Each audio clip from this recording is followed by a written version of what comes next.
না স্যার। অন্য কারো কোনো ধারণা আউটের সম্বন্ধে?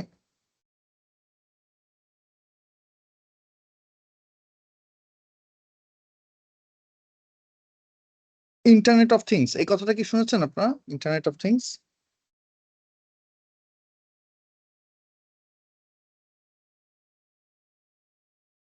ইন্টারনেট অফ থিংস টার্মটা শুনেছি কেউ?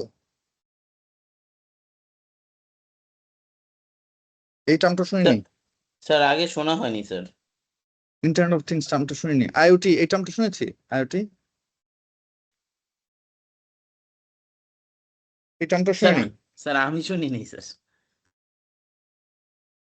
আচ্ছা, Internet of Things refers to a system interrelated and interconnected objects that are able to collect and transfer data over wireless channel without human intervention. So Internet of Things কথাটা মানে internet things এই দুইটা term তো আমরা শুনছি। ইন্টারনেটটা তো শুনছি। Internet হচ্ছে কি আমরা যে ইউজ করি ডেটা ট্রান্সফার যে হচ্ছে বিভিন্ন নেটওয়ার্কের মাধ্যমে বিভিন্ন ধরনের ডেটা যে ট্রান্সফার হচ্ছে এটা হচ্ছে কি ইন্টারনেট। টোটাল সামগ্রিক অবস্থাটাকে ইন্টারনেট বলে। সো ইন্টারনেট আর একটা হচ্ছে কি থিংস মিনস অবজেক্ট, যে কোনো একটা অবজেক্ট। সো অবজেক্টের সাথে ইন্টারনেটের কানেকশনটাই হচ্ছে কি আইওটি।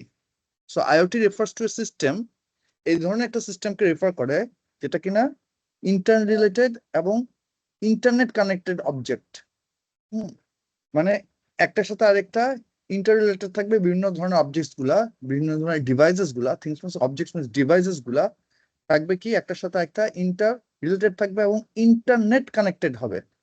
হ্যাঁ, যে ইন্টারনেটের মাধ্যমে কানেক্টেড থাকবে এবং তাদের কি কাজ হবে, তাদের পাওয়ারটা থাকবে হচ্ছে কি ডাটা কালেক্ট করা এবং ট্রান্সফার করা through wireless channel without human intervention. কোনো হিউম্যান ইন্টারভেনশন ছাড়াই কি হবে, ডাটা কালেকশন করা এবং ট্রান্সফার করা এদের মূল কাজ হবে।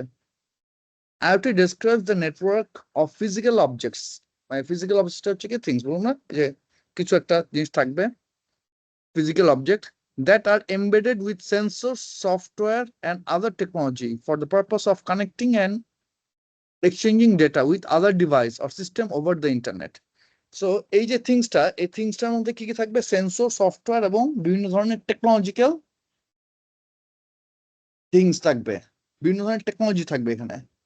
এটার মাধ্যমে কি হবে, এটা একটা ডিভাইসের সাথে আরেকটা ডিভাইস অথবা সিস্টেমের কানেকশন থাকবে এবং ডেটা এক্সচেঞ্জ করবে এরা থ্রু ইন্টারনেট, ইন্টারনেটের মাধ্যমে করবে। IoT enables to analyze, act on data, facilitating the decision-making process with aid of insight obtained. IoT কি করে, ডেটা যে থাকে, ডেটাগুলো যে পায় ওখান থেকে অ্যানালাইজ করে, অ্যাক্ট করে, ডেটা ডিসিশন মেকিং এর সাহায্য করার জন্য, ডিসিশন মেকিং এ যদি সাহায্য করা যায় ওর জন্য অ্যানালাইজ করে এবং অ্যাক্ট করে আইওটি। সো একটা খুবই কমন একটা আইওটি প্রোডাক্ট আমরা ইউজ করি, খুবই কমন, সেটা হচ্ছে অ্যাটেন্ডেন্স ডিভাইস। আমরা ইউজ করি না অ্যাটেন্ডেন্স ডিভাইস? জি স্যার। অ্যাটেন্ডেন্স ডিভাইস গুলো ইউজ করি। তারপর আইপি ক্যামেরা ইউজ করি। হ্যাঁ, আইপি ক্যামেরা কি করে, অটোমেটিকলি যেটাগুলো নিয়ে ইন্টারনেটের মাধ্যমে দিয়ে দেয়। অ্যাটেন্ডেন্স ডিভাইস কি করে, আমার যে অ্যাটেন্ডেন্স এগুলো আছে এগুলো নিয়ে আমাদের ইন্টারনেটের থ্রুতে আমাদের অ্যাটেন্ডেন্স সফটওয়্যারের মধ্যে ডেটাগুলো প্রোভাইড করে।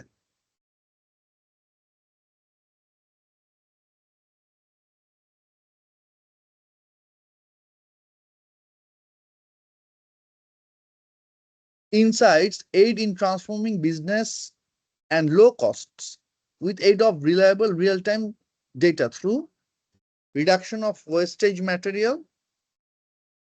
materials, streamlined operation and mechanical process, expansion of new lines of business. So এই যে ইনসাইট যে এই বিজনেসকে ট্রান্সফর্ম করতে যে সাহায্য করে বিভিন্ন ধরনের ইনসাইট কিভাবে কাজ করে, লো কস্টে রিলায়েবল এবং রিয়েল টাইম ডেটা দেয়। আমরা একটু আগে বললাম যে কি ইনফরমেশন বিজনেস কি পায়, ইনসাইটস পায়, ডিসিশন মেকিং এর জন্য ইনসাইটস পায়। আর এই ইনসাইটসটা কি করে, বিজনেসকে ট্রান্সফরমেশন করতে অথবা low cost reliable real time data দিতে হেল্প করে। এই ইনসাইটস এর মাধ্যমে ডিসিশন মেকিং এ কি ধরনের ডিসিশন মেকিং এর মধ্যে কাজ করে আমাদের, রিডাকশন অফ ওয়েস্টেজ ম্যাটেরিয়াল, মানে আমাদের যে ম্যাটেরিয়াল ওয়েস্টেজ হয় এখানে কিভাবে করে রিডাকশন করা যায়, এখানে আইওটি আমাদেরকে হেল্প করে। আবার অপারেশনাল স্ট্রিমলাইন করতে অথবা মেকানিক্যাল প্রসেস স্ট্রিমলাইন করতে সাহায্য করে, স্ট্রিমলাইন কি স্মুথ করতে, যদি কোনো বটলনেক থাকে ওটা আইওটি আমাদের কি করে আইডেন্টিফাই করতে সাহায্য করে, সো দ্যাট আমরা এটাকে স্মুথলি করতে পারি অপারেশনটা। আর নিউ লাইনস অফ বিজনেস এক্সপানশনে হেল্প করে, যখন আমার যখন কম এফোর্টে কম রিসোর্সে আমি যখন বেশি বেশি প্রোডাকশন করতে পারবো, ম্যাটেরিয়াল ওয়েস্টেজ কমে যাবে, তখন কি হবে, আমার নিউ লাইনস অফ প্রোডাকশন কিংবা নিউ লাইনস অফ এক্সপানশন করতে আমার জন্য সুবিধা হবে।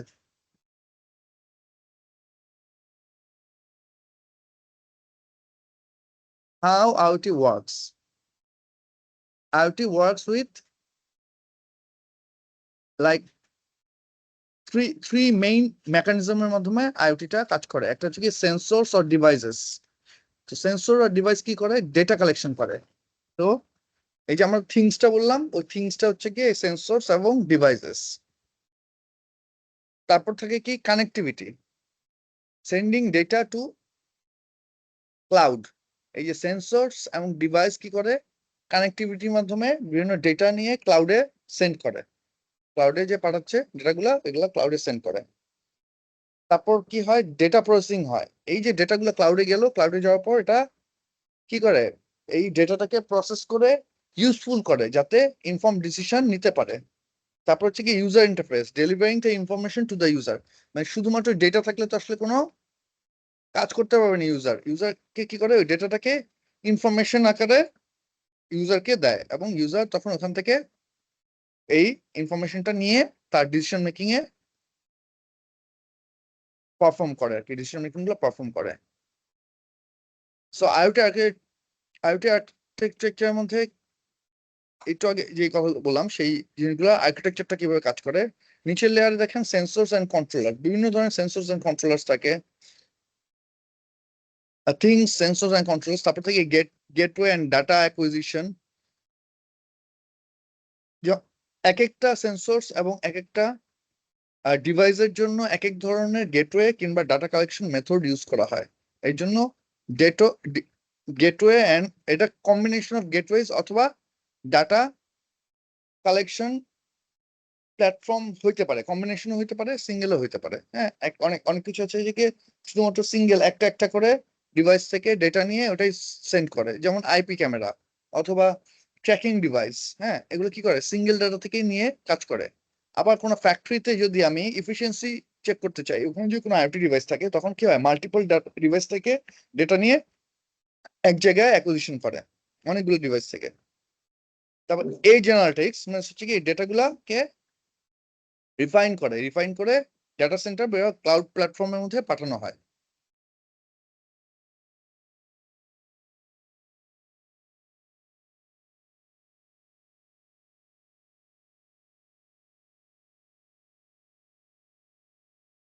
সো আমরা লেয়ার্স অফ নেটওয়ার্ক নেটওয়ার্ক পড়েছিলাম, যেটা বিভিন্ন লেয়ার থাকে নেটওয়ার্কস। এরকম আইওটি আর্কিটেকচারের মধ্যে কিছু লেয়ার আছে। ওই লেয়ারের মধ্যে থাকে হচ্ছে যে কি, ফার্স্টে থাকে হচ্ছে সেন্সরস, তারপর হচ্ছে কি ডাটা অ্যাকুইজিশন সিস্টেম, তারপর থাকে হচ্ছে কি এজ আইটি, আর তারপর থাকে হচ্ছে কি ডাটা সেন্টার।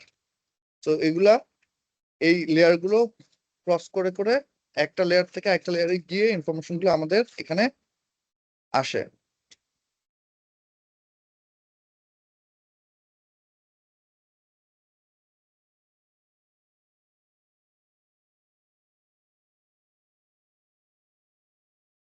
সো সেন্সরস গুলো থাকে হচ্ছে কি আমাদের পারসেপশন লেয়ারে। এই perception layer is characterised with the use of number of digital devices that collect information and request information from network. So এই পারসেপশন লেয়ারের মধ্যে যে সেন্সরস গুলো থাকে, এই সেন্সরস গুলো কি করে, বিভিন্ন মানে সেন্সরস ডিজিটাল ডিভাইস গুলো কি করে, বিভিন্ন ধরনের ডাটা কালেকশন করে এবং নেটওয়ার্কের মধ্যে বিভিন্ন ইনফরমেশন রিকোয়েস্ট করে। তারপর থাকে হচ্ছে network layer is composed of online network that helps transfer data. তো এখানে এই সবগুলো একটা ইন্টারনেট নেটওয়ার্ক কিংবা ইন্টারনেট কানেক্টিভিটির মাধ্যমে যুক্ত থাকে যাতে ডাটাগুলো ট্রান্সফার করতে পারে। তারপর থেকে application layer is responsible for distributing learning content. তো এই যে বিভিন্ন ধরনের কন্টেন্ট গুলো জেনারেট করে তোমার ডেটা গুলো ইনফরমেশনে যে কনভার্ট করছে, এটা কি অ্যাপ্লিকেশন লেয়ারে গিয়ে বিভিন্ন লার্নিং কন্টেন্টে কিংবা ইনফরমেশনে কনভার্ট করে ডিস্ট্রিবিউট করতেছে। তারপর থেকে ডাটা ম্যানেজমেন্ট লেয়ার, সে হচ্ছে কালেক্ট ডাটা ফ্রম লার্নার্স হচ্ছে ইউজার যারা আছে তারা, and provide them with learning data, তাদেরকে ওই অনুযায়ী ডেটাগুলো প্রদান করে।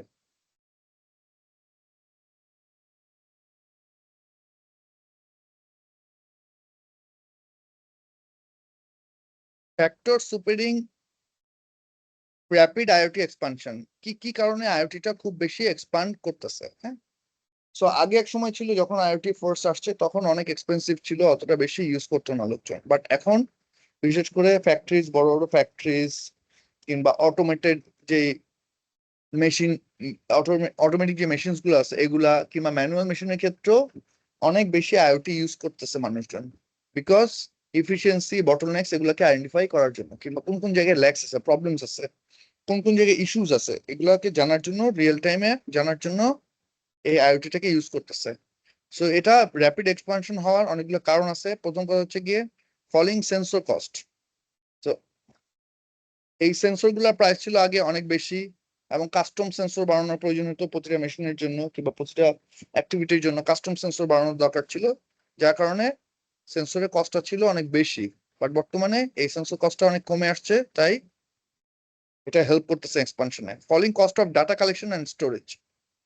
So data collection and storage, একটু আগে আমরা যেমন ক্লাউড কম্পিউটিং পড়ছি, এরকম হচ্ছে যে ডাটা কালেকশন এন্ড স্টোরেজের জন্য ক্লাউড কম্পিউটিং কিভাবে করে কস্টটাকে রিডিউস করতেছে। সো প্রিভিয়াসলি যেহেতু এই ধরনের সিস্টেম ছিল না, নিজস্ব ডাটা সেন্টার কিংবা ডাটা কালেকশন মেথড থাকা লাগতো কিংবা নেটওয়ার্ক থাকা লাগতো, সেক্ষেত্রে আমাদের কস্টটা ছিল অনেক বেশি। বাট যেহেতু এই ধরনের ক্লাউড কম্পিউটিং কিংবা এই ধরনের ক্লাউড ডাটা স্টোরেজ সিস্টেম চলে আসার কারণে কস্টটা অনেক কমে গেছে। এটাও একটা বড় reason for IoT expansion. Widely expanding internet connectivity. তো আপনারা নিজেই জানেন যে গত 10 বছর আগে ইন্টারনেট কানেক্টিভিটি যে পরিমাণ এক্সপানশন ছিল, এখন বর্তমানে ইন্টারনেট কানেক্টিভিটি এক্সপানশন অনেক বেশি বেড়ে গেছে। ইনক্রিজিং কম্পিউটিং পাওয়ার, কম্পিউটারের পাওয়ারও এখন আগের থেকে ধীরে ধীরে বাড়তেছে এবং অনেক বাড়ছে। এবং increasing smartphone and tablet penetration, এখন স্মার্টফোন এবং ট্যাবলেটের মধ্যেই অনেক কাজ করা যাচ্ছে। লোকজন স্মার্টফোন এবং ট্যাবলেটেই ম্যাক্সিমাম একটা সময় কাটাচ্ছে এবং কাজগুলো করে নিচ্ছে, যার কারণে এই আইওটির এক্সপানশনটা ধীরে ধীরে বাড়তেছে।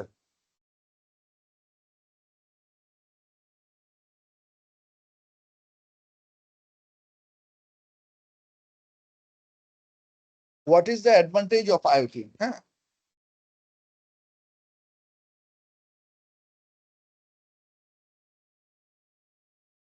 আইওটির একটা অ্যাডভান্টেজ গুলো হচ্ছে যে এফিশিয়েন্ট রিসোর্স ইউটিলাইজেশন। হ্যাঁ, এফিশিয়েন্ট রিসোর্স ইউটিলাইজেশন হচ্ছে যে আমরা যদি ম্যানুয়ালি কোনো একটা ডেটা কালেকশন করতে চাই, ফর এক্সাম্পল একটা ওয়ার্কার একটা প্রসেস রান করতেছে, যদি আমরা ধরি যে একজন টেইলর একটা বাটন লাগাচ্ছে, একটা শার্টের মধ্যে একটা বাটন লাগাচ্ছে। হ্যাঁ, সো এটা যদি আমরা ম্যানুয়ালি এন্ট্রি করতে চাই, সে প্রতি মিনিটে কিংবা কতক্ষণ পর পর একটা করে বাটন লাগাচ্ছে, কিংবা কতগুলা বাটন, আওয়ারে কতগুলা বাটন সে লাগাচ্ছে, এটা যদি আমরা ম্যানুয়ালি এন্ট্রি করতে চাই, আর তাহলে আমার আরেকটা পার্সন লাগবে, সে কিনা এটা দেখবে, এন্ট্রি করবে, মাঝে মধ্যে এটা দেখার সময়, কাউন্টিং এর সময় ভুল হবে।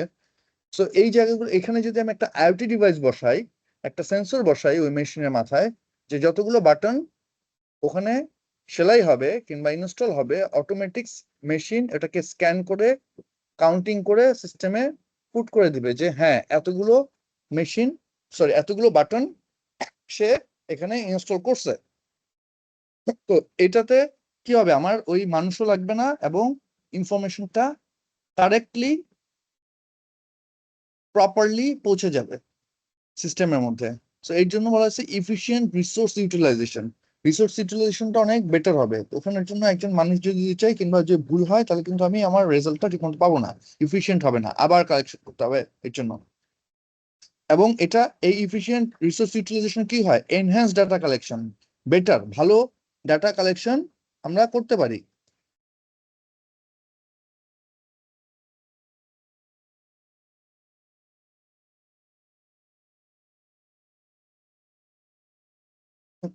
তারপর মিনিমাম হিউম্যান এফোর্ট, এই কথাটা এফিশিয়েন্ট হিউম্যান রিসোর্স আছে, এখানে মিনিমাম হিউম্যান এফোর্টটা চলে আসছে কিভাবে করে, IoT interact and communicate directly. হ্যাঁ, আইওটি যেহেতু ডাইরেক্টলি কমিউনিকেট এবং ইন্টারাক্ট করে এবং ডেটাটাকে সে নিজে অটোমেটিকলি সিস্টেমে পুশ করে কিংবা ট্রান্সফার করে, যার কারণে এখানে হিউম্যান এফোর্ট প্রয়োজন হয় না। একটা একটা মানুষ দেখবে, কাউন্ট করবে, এন্টার করবে, এই এফোর্ট গুলো কিন্তু এখানে প্রয়োজন হচ্ছে না। সেভ টাইম, যে রিডিউস হিউম্যান এফোর্ট, যেহেতু হিউম্যান এফোর্ট অনেক বেশি রিডিউস করতেছে, তাহলে কি হচ্ছে, টাইমটাও সেভ হচ্ছে, দ্রুততার সহিত আমার ডাটাটা চলে যাচ্ছে। এনহ্যান্স ডেটা কালেকশন, যেহেতু অনেক আইওটি অটোমেটিক সিস্টেমে সেন্সরের মাধ্যমে স্ক্যান করে ডেটা নিচ্ছে, তাহলে এনহ্যান্স মানে বেটার ডেটা কালেকশন করা হচ্ছে এবং অটোমেটিকলি কালেক্ট করতেছে, মানে বারবার আমাকে তাকে ইনস্ট্রাকশন দেওয়ার প্রয়োজন হচ্ছে না কোনো কিছু।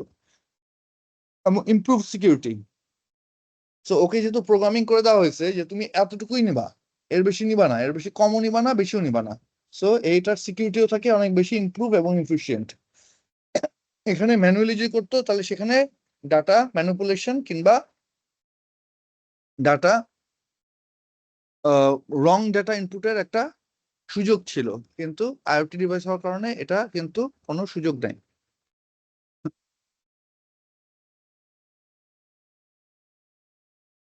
হোয়াট আর দ্য ডিসঅ্যাডভান্টেজ, এগুলো তো অ্যাডভান্টেজ বললাম, what are the disadvantage of IoT?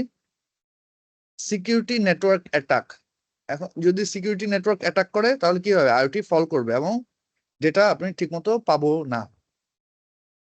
Privacy, যেহেতু সব ডেটা আইওটি কে যে প্রোগ্রামিং সেট করে দেওয়া হবে ওই অনুযায়ী সব ধরনের ডেটা আইওটি নিয়ে ডিভাইসের মধ্যে ট্রান্সফার করবে কিংবা সার্ভারে পৌঁছে দিবে। তো সেই ক্ষেত্রে প্রাইভেসি ব্রিচ হওয়ার একটা সম্ভাবনা থাকে, মিনস যেই ইউজারের ডাটা নিচ্ছে কিংবা যার যেটা নিচ্ছে কিংবা যেই মেশিন থেকে ডাটা নিচ্ছে ওখানে যেসব ইউজাররা থাকবে তাদের কিছুটা প্রাইভেসি ব্রিচ হতে পারে।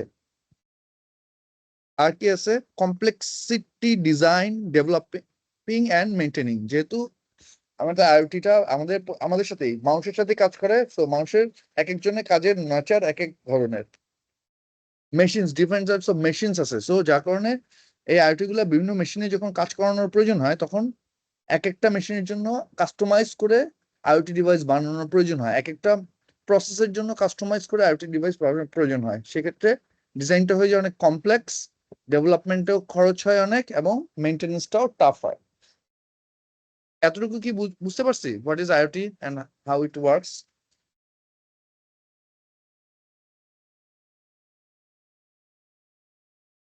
স্যার মোটামুটি বুঝছি।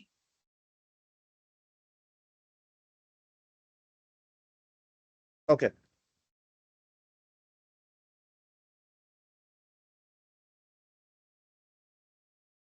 তো এখন ওয়াইডলি যে আইওটি গুলা ইউজ হচ্ছে, এগুলো কোন কোন খাতে ইউজ হচ্ছে এগুলো নিয়ে আমরা একটু দেখবো, যাতে আমরা একটু ভালোভাবে বুঝতে পারি। এর মধ্যে একটা বড় খাত হচ্ছে কি remote monitoring. Remote monitoring means কি, আমরা একটা দূর থেকে আমরা মনিটর করব যে আমার যেই জিনিসগুলোর উপর আমি মনিটরিং চালাতে চাচ্ছি কিংবা মনিটর করতে চাচ্ছি ওগুলা ঠিক মতো চলতেছে কিনা কিংবা কাজ করতেছে কিনা, এই জিনিসটা হচ্ছে কি রিমোট মনিটরিং। তো রিমোট মনিটরিং এ কিভাবে কাজ করে, IoT can monitor machines, vehicles, crops or livestock. So machines, তো আমরা বুঝি ভেহিকেলস মানে গাড়ি, সো গাড়িকে মনিটর করতে পারে আইওটি, মিনস আমরা যদি এখানে একটা ট্র্যাকিং ডিভাইস লাগাই দিই তাহলে গাড়িটা কোথায় যাচ্ছে, কি করতেছে না করতেছে, এগুলো কিন্তু আমরা থ্রু আইওটি ডিভাইস চেক করতে পারি। ক্রপস মিনস হচ্ছে যে আমরা যদি আইপি ক্যামেরা লাগাই তখন কি করতে পারবো,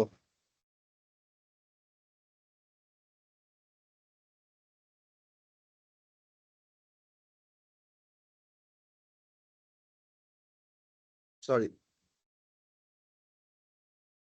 আমরা আইপি ক্যামেরা দিয়ে আমরা কিন্তু ক্রপস কেও মনিটর করতে পারি। আবার লাইভ স্টক মনিটরিং এর ক্ষেত্রেও কিন্তু বিভিন্ন লাইভ স্টক প্রোডাক্ট যেগুলো আছে সেখানে বিভিন্ন আইওটি ডিভাইস পাওয়া যায়, মানে বেল্ট আকারে পাওয়া যায়, হ্যাঁ, তারপর ব্রেসলেট আকারে পাওয়া যায়, বিভিন্ন ভাবে এই ধরনের পাওয়া যায়, ওগুলো দিয়েও লাইভ স্টক মনিটরিং করা যায়। সো লাইভ স্টক মনিটরিং কাজটা কি, monitor anywhere with continuous and or at a regular interval.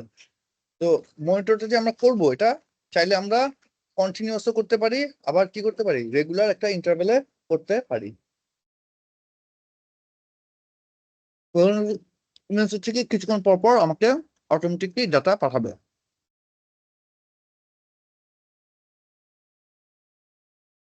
So monitoring এর মধ্যে কি কি থাকে, থাকে হচ্ছে কি ট্র্যাক লোকেশন, মানে আমরা কোথায় আছে এই মেশিনটা কিংবা ভেহিকেলটা অথবা ক্রপটা কোথায় আছে,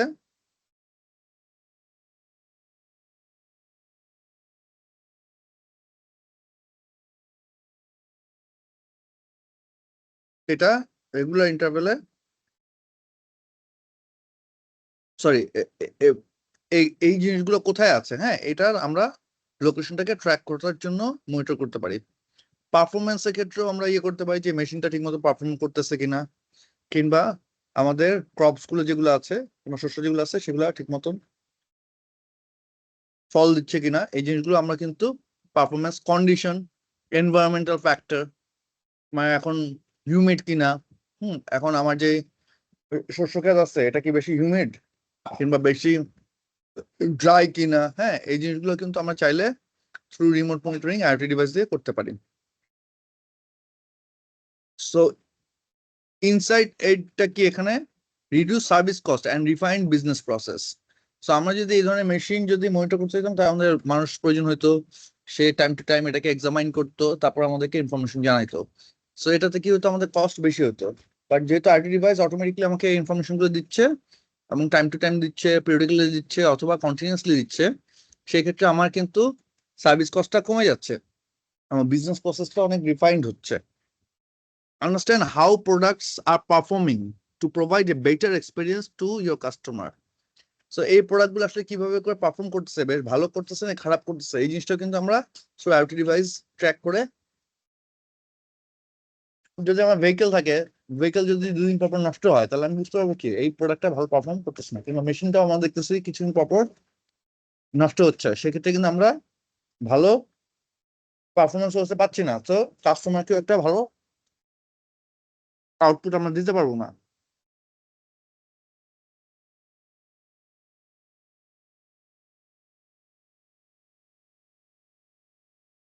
Increase the number of appointments per day, cut fuel cost and reduce wear and tear by using machine learning capabilities to route freight and vehicles more efficiently. So আমরা যদি ভেহিকেলের এই যে লোকেশন গুলো আছে, এই লোকেশন গুলোকে ট্র্যাক করে আমরা যদি একটা অ্যানালাইসিস করি, সেক্ষেত্রে কিন্তু আমরা চাইলে রুটের ক্যাপাবিলিটি গুলাকে, যে রুট গুলো আছে রুটের ক্যাপাবিলিটিস গুলাকে ইউজ করে ভেহিকেলকে মোর এফিসিয়েন্টলি আমরা ইউজ করতে পারি, এবং আমরা ফুয়েল কস্ট এখানে কমানোর সুযোগ আছে, এবং বেশি বেশি ডেলিভারিস আমরা যদি দিতে পারি, সেই জিনিসটা আমরা করতে পারি চাইলে। Know where resources are at any given moment down to which vehicle they are on for improved field service or stronger security and increase employee safety. তো আমি জানি যে আমার কোন কোন রিসোর্সটা কোথায় আছে at given moment, তাহলে কিন্তু আমি চাইলেই যে কোনো সময় ভালো একটা সার্ভিস, ফিল্ড সার্ভিস কিংবা সিকিউরিটির ক্ষেত্রে আমরা এই জিনিসগুলোকে ইউজ করতে পারি। এগুলো রিমোট মনিটরিং এর জন্য আসলে এই জিনিসগুলো ইউজ হয় আইওটিতে। তারপর হচ্ছে গিয়ে predictive maintenance. So predictive maintenance সম্বন্ধে কোনো আইডিয়া আছে? Predictive maintenance and schedule maintenance, এটা সম্বন্ধে কোনো আইডিয়া আছে নাকি আপনাদের? What is predictive and what is schedule? So predictive maintenance is, বলেন, কেউ বলতে চাচ্ছিলেন? স্যার প্রেডিক্টিভ মেইনটেনেন্স হচ্ছে যে আমরা একটা প্রেডিকশন অনুযায়ী বা ডেটা অ্যানালাইসিস করে জিনিসটাকে মেইনটেনেন্স করব আর কি, মনিটরিং করে। আর শিডিউলড? শিডিউল হচ্ছে ম্যান্ডেটরি যেগুলো যেমন পার এত টাইম পর এটা শিডিউল মেইনটেন্যান্স করতেই হবে। করলে এফিশিয়েন্ট একটা আউটকাম পাওয়া যায়। এজন্য যে শিডিউল ইয়াটা করি আমরা। আচ্ছা, প্রিডিক্টিভ মেইনটেন্যান্সটা ওই যে আপনি বলেন যে আমরা আগে প্রিডিক্ট করব, তো প্রিডিক্ট করব কিভাবে করে? থ্রু এই মেশিন লার্নিং কিংবা আইওটির মাধ্যমে আমরা প্রিডিক্ট করব। So predictive maintenance incorporates machine learning software that analyze data to predict outcome and automate actions.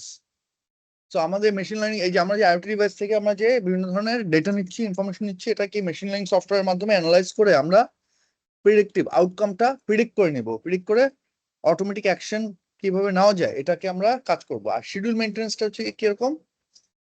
আমরা একটা স্পেসিফিক টাইম ফ্রেম পর পর যে মেইনটেন্যান্সটা করি, irrespective of weather there is any problem or not. Huh? So predictive capabilities allow service provider to move beyond the traditional reactive or schedule maintenance business model. So a predictive capability টা আমাকে কি করতেছে? Service প্রোভাইডারকে traditional যে reactive নষ্ট হলে আমি service করি অথবা শিডিউল সার্ভিস করি, যেটা শিডিউল মেইনটেন্যান্স করি, এই মডেল থেকে আমাকে বের করে আনতেছে and use their data to identify issues beyond, so before they become critical. So এই আগের থেকেই এই মেশিন লার্নিং কি করছে, আইওটি ডিভাইস থেকে ডেটাগুলো নিয়ে এমন ভাবে আমাকে প্রেডিকশন দিচ্ছে যাতে বড় ধরনের ক্রিটিক্যাল কোনো ইস্যু আসার আগেই আমি ইস্যুগুলো আইডেন্টিফাই করতে পারি এবং মেইনটেনেন্স করে আমি এখান থেকে বড় লস এড়াইতে পারি। আমাদের এখানে আজান দিচ্ছে, আমরা এই আজানটা শেষ হওয়ার পর আবার স্টার্ট করবো। হ্যাঁ,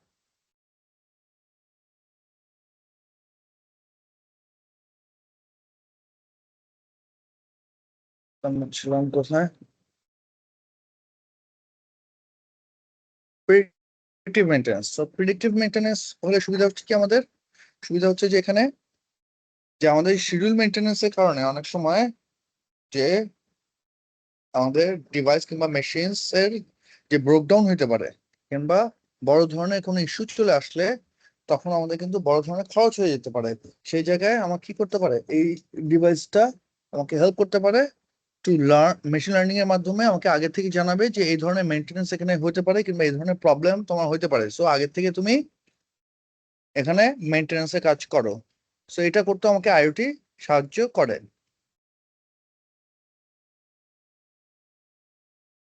তো এখানে ইনসাইটটা কি, এখানে ইনসাইটটা হচ্ছে figuring out what mechanical and operational conditions are causing failure or slow down. So আইওটিটা কি করতেছে, এই কোন কি ধরনের মেকানিক্যাল কিংবা অপারেশনাল কন্ডিশনের কারণে আমার ফেইলিওর কিংবা স্লো ডাউন গুলো হয়, এটা আমার আগের থেকে সে কন্টিনিউয়াসলি ডেটা নিয়ে সে আমাকে আগের থেকেই ইনফর্ম করবে। Better predict what spare to keep in inventory before repair issues arise. So যেহেতু আমি আগের থেকেই জেনে যাবো যে কি কি কারণে হচ্ছে, সো আমি কি করতে পারবো, কি কি স্পেয়ার পার্টস আমার লাগবে এটা আমি আগের থেকেই প্রেডিক্ট করে রাখতে পারবো।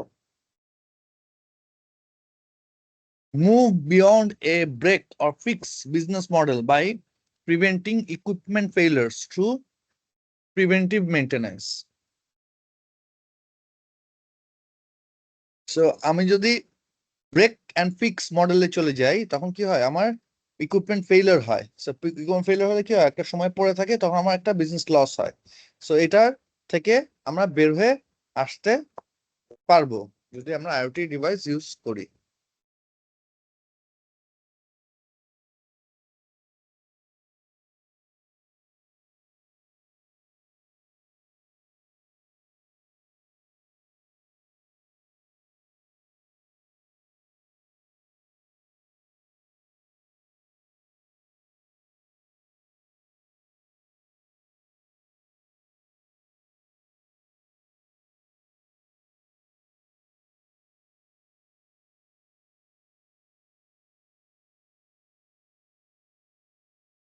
Facility management. সো ফ্যাসিলিটিস ম্যানেজমেন্টের ক্ষেত্রে আইওটি বিভিন্নভাবে কাজ করে। Monitoring buildings, infrastructure, and other spaces, allowing to improve energy efficiency, space utilization, productivity, and safety using of data collection.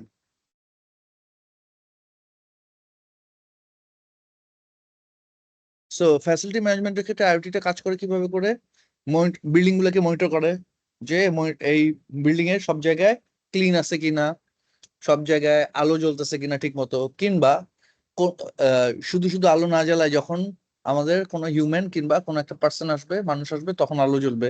এই ধরনের বিভিন্ন ধরনের আইওটি সার্ভিস দিয়ে কিন্তু মনিটরিং এর কাজ করতে পারে, ইনফ্রাস্ট্রাকচারের কাজ, ইনফ্রাস্ট্রাকচার মনিটরের কাজও করতে পারে। তা allow to improve energy efficiently. So এই এনার্জিটা কিভাবে এফিসিয়েন্টলি, যে লাইট বললাম যে লাইটটা অন হবে কখন, যখন কোনো মানুষ আসবে তখন লাইটটা অন হবে, এছাড়া লাইটটা অন হবে না। আবার ধরেন লিফটের ব্যাপারে এরকম হইতে পারে, লিফট এক্সেস কার্ড দিয়ে লিফট চলবে, এছাড়া লিফট চলবে না, এরকম টাইপের কিছু ইমপ্রুভ এনার্জি এফিসিয়েন্সি কার্ড নিতে পারে। স্পেস ইউটিলাইজেশনের ক্ষেত্রেও আইওটি কাজ করতে পারে, যে কোন কোন জায়গায় আমার এক্সট্রা স্পেস আছে সেটা কিন্তু আইওটি আমাদেরকে হেল্প করতে পারে। প্রোডাক্টিভিটি, সেফটি সবকিছুই কিন্তু আমরা এই ডাটা কালেকশনের মাধ্যমে করতে পারি। তো এটা ইনসাইটটা কি, saving money by automating lighting and optimizing heating and cooling cycle. ওই যে একটু আগে যেটা লাইটের কথা বলছিলাম, যে এই যে লাইট অটোমেটিক লাইট করে কিংবা হিটিং এবং কুলিং সাইকেলকে আমরা অপটিমাইজ করে কিন্তু টাকা সেভ করতে পারি। আবার increasing employee or occupant satisfaction by keep equipment running and ensuring that the supplies are stocked. So এখানে এমপ্লয়ি এবং অকুপেন্ট যারা থাকবে, মিন্স বিল্ডিং এ যারা থাকবে, তাদের স্যাটিসফ্যাকশনটা না হতে পারে কিভাবে করে, ইকুইপমেন্ট গুলা, যে আমরা যদি ওই প্রিডিক্টিভ মেইনটেনেন্স করি ইকুইপমেন্টে, তাহলে ইকুইপমেন্ট গুলো কি রানিং থাকবে। আবার যে এই আগের থেকে আমরা এগুলা প্রিডিক্ট করতে পারলে কি হবে, সাপ্লাই টাপ্লাই আমরা ঠিক মতো স্টক করে রাখবো, তো সেক্ষেত্রে আমাদের হেল্প হবে। সেক্ষেত্রে আমাদের যে এমপ্লয়িরা আছে দ্রুত আমাদের যেই রিকোয়ার্ড জিনিসগুলো লাগবে সেগুলো পাবে তারা, এবং অকুপেন্টরাও খুব স্যাটিসফাইড থাকবে। তো এইভাবে করে আমরা কিন্তু চাইলে ফ্যাসিলিটি ম্যানেজমেন্টও আমরা আইওটি কে ইউজ করতে পারি। দেন ম্যানুফ্যাকচারিং এফিসিয়েন্সির জন্য আইওটি খুব ওয়াইডলি ইউজ হচ্ছে, খুবই ওয়াইডলি ইউজ হচ্ছে। আমাদের দেশে অনেক ফ্যাক্টরি ওনারা এখন আইওটির দিকে ঝুঁকতেছে, এবং এই আইওটির মাধ্যমে কিছু অটোমেটেড সার্ভিসও তারা ইন্ট্রোডিউস করতেছে to increase the efficiency. So to manage process or product quality with data from your device and sensors. So এখানে কি করে ডেটা প্রসেস করে, ম্যানেজ করে, এবং কোয়ালিটি ডেটা আমাদেরকে এনে দেয় ডিভাইস এন্ড সেন্সরের মাধ্যমে। So identify bottlenecks that reduces efficiency enabling improve the process. So IoT কি করবে, আমার কোন জায়গায় আমার বেশি সময় লেগে যাচ্ছে, কিংবা কোন জায়গায় কাজটা করতে আমার প্রবলেম হচ্ছে, কোন জায়গায় গিয়ে কাজটা আটকে যাচ্ছে, এই বটলনেক্স গুলা কিন্তু আইডেন্টিফাই করা হচ্ছে গিয়ে আইওটি। যে আমরা যখন দেখবো যে এই একটা প্রসেস, একটা ম্যানুফ্যাকচারিং প্রসেসের মধ্যে কি থাকে, অনেকগুলো স্টেপস থাকে। কারণ একটা স্টেপের মধ্যে কিছু ম্যানুফ্যাকচারিং প্রসেসে 10টা স্টেপ আছে, কিছুটা 15টা, কিছুটা 20টা আছে। সো এই 10টা স্টেপের মধ্যে কোন স্টেপে গিয়ে আমার বেশি সময় লাগতেছে, কোন জায়গায় গিয়ে আমার প্রবলেম হচ্ছে, এই বটলনেক্স গুলো কিন্তু আইওটি ইজিলি বের করে দিতে পারে। Reducing downtime caused by unplanned maintenance and equipment failure.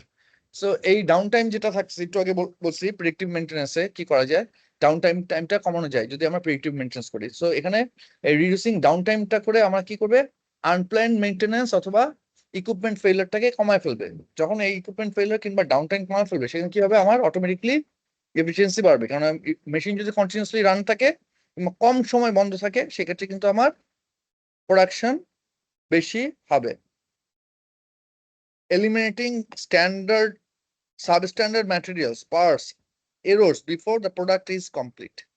So যদি আমরা এই ধরনের কোনো আইওটি ডিভাইস থাকে যেটা কিনা কোয়ালিটি চেক করবে, এই ধরনের আইওটি ডিভাইস থাকলে সে কি করবে, সাবস্ট্যান্ড ম্যাটেরিয়াল, পার্টস অথবা এরর থাকলে এটা আগে থেকেই বলে দিবে যে কোন স্টেজে এররটা হচ্ছে, কোথায় প্রবলেমটা হচ্ছে, সাবস্ট্যান্ড ম্যাটেরিয়াল কোন জায়গাটায় ইনপুট হচ্ছে, এই জায়গাগুলো কিন্তু আগে থেকেই সে বলে দেবে। তো এখন কি হবে, আমার ফুল প্রোডাক্টটা কমপ্লিট হলে যে রিসোর্স খরচ হইতো সেটা কিন্তু আমি একটা স্পেসিফিক স্টেজেই স্টপ করতে পারতেছি। তার মানে আমার রিসোর্স কম ইউটিলাইজ হবে, খরচ কমে যাবে। Reducing downtime cause by একই কথা আবার দুবার চলে আসছে। সো এইভাবে করে কিন্তু আমরা ম্যানুফ্যাকচারিং এফিসিয়েন্সিটাকে বাড়াইতে পারি।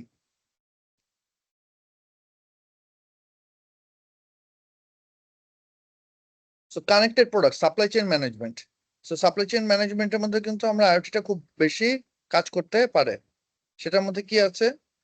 কানেক্টেড প্রোডাক্টস আর smart connective components that allow data to exchange between products and its user, manufacturer and environment. So connected product যেগুলো থাকে সেগুলো কি থাকে? স্মার্ট প্রোডাক্ট থাকে। স্মার্ট হয়, তারা কি করে? একটার সাথে আরেকটার সাথে, একটা প্রোডাক্টের সাথে কি ডাটা এক্সচেঞ্জ করে, হ্যাঁ, এবং ইউজারের সাথে এবং ম্যানুফ্যাকচারের সাথেও কিন্তু ডাটা আমার এক্সচেঞ্জ করতে থাকে। So streamline the development of maintenance of product. So এই কানেক্টেড প্রোডাক্টগুলো আমাকে কি হেল্প করে? ডেভেলপমেন্ট এন্ড মেইনটেনেন্স অফ প্রোডাক্টটা করতে হেল্প করে বেশি, যে আমার প্রোডাক্ট ডেভেলপমেন্ট আরো বেশি বেশি কিভাবে করা যেতে পারে, কিংবা মেইনটেনেন্সটা কত স্মুথ কিংবা স্ট্রিমলাইন করা যেতে পারে, এই যে ব্যাপারটা হেল্প করে। Provide more secure connected experience for customer. যেহেতু কানেক্টেড প্রোডাক্ট, এখানে হিউম্যান ইন্টারভেনশন কম, তার কারণে মোর সিকিউর আমার এক্সপিরিয়েন্স প্রোভাইড করে। Create new lines of business with manage service or support. So এটা নতুন নতুন লাইন অফ বিজনেস তৈরি করতেও আমাদেরকে হেল্প করে। Monitor how products perform to improve design, manufacturing and reliability. So এই প্রোডাক্ট আসলে কিভাবে পারফর্ম করছে, কতটুকু পারফর্ম করতেছে, এবং এটা ইমপ্রুভ ডিজাইন কি হতে পারে, এবং ম্যানুফ্যাকচারিং রিলায়েবিলিটি কতটুকু আরো বাড়ানো যেতে পারে, সেই ব্যাপারেও কিন্তু কানেক্টেড প্রোডাক্টস গুলো আমাদেরকে হেল্প করে।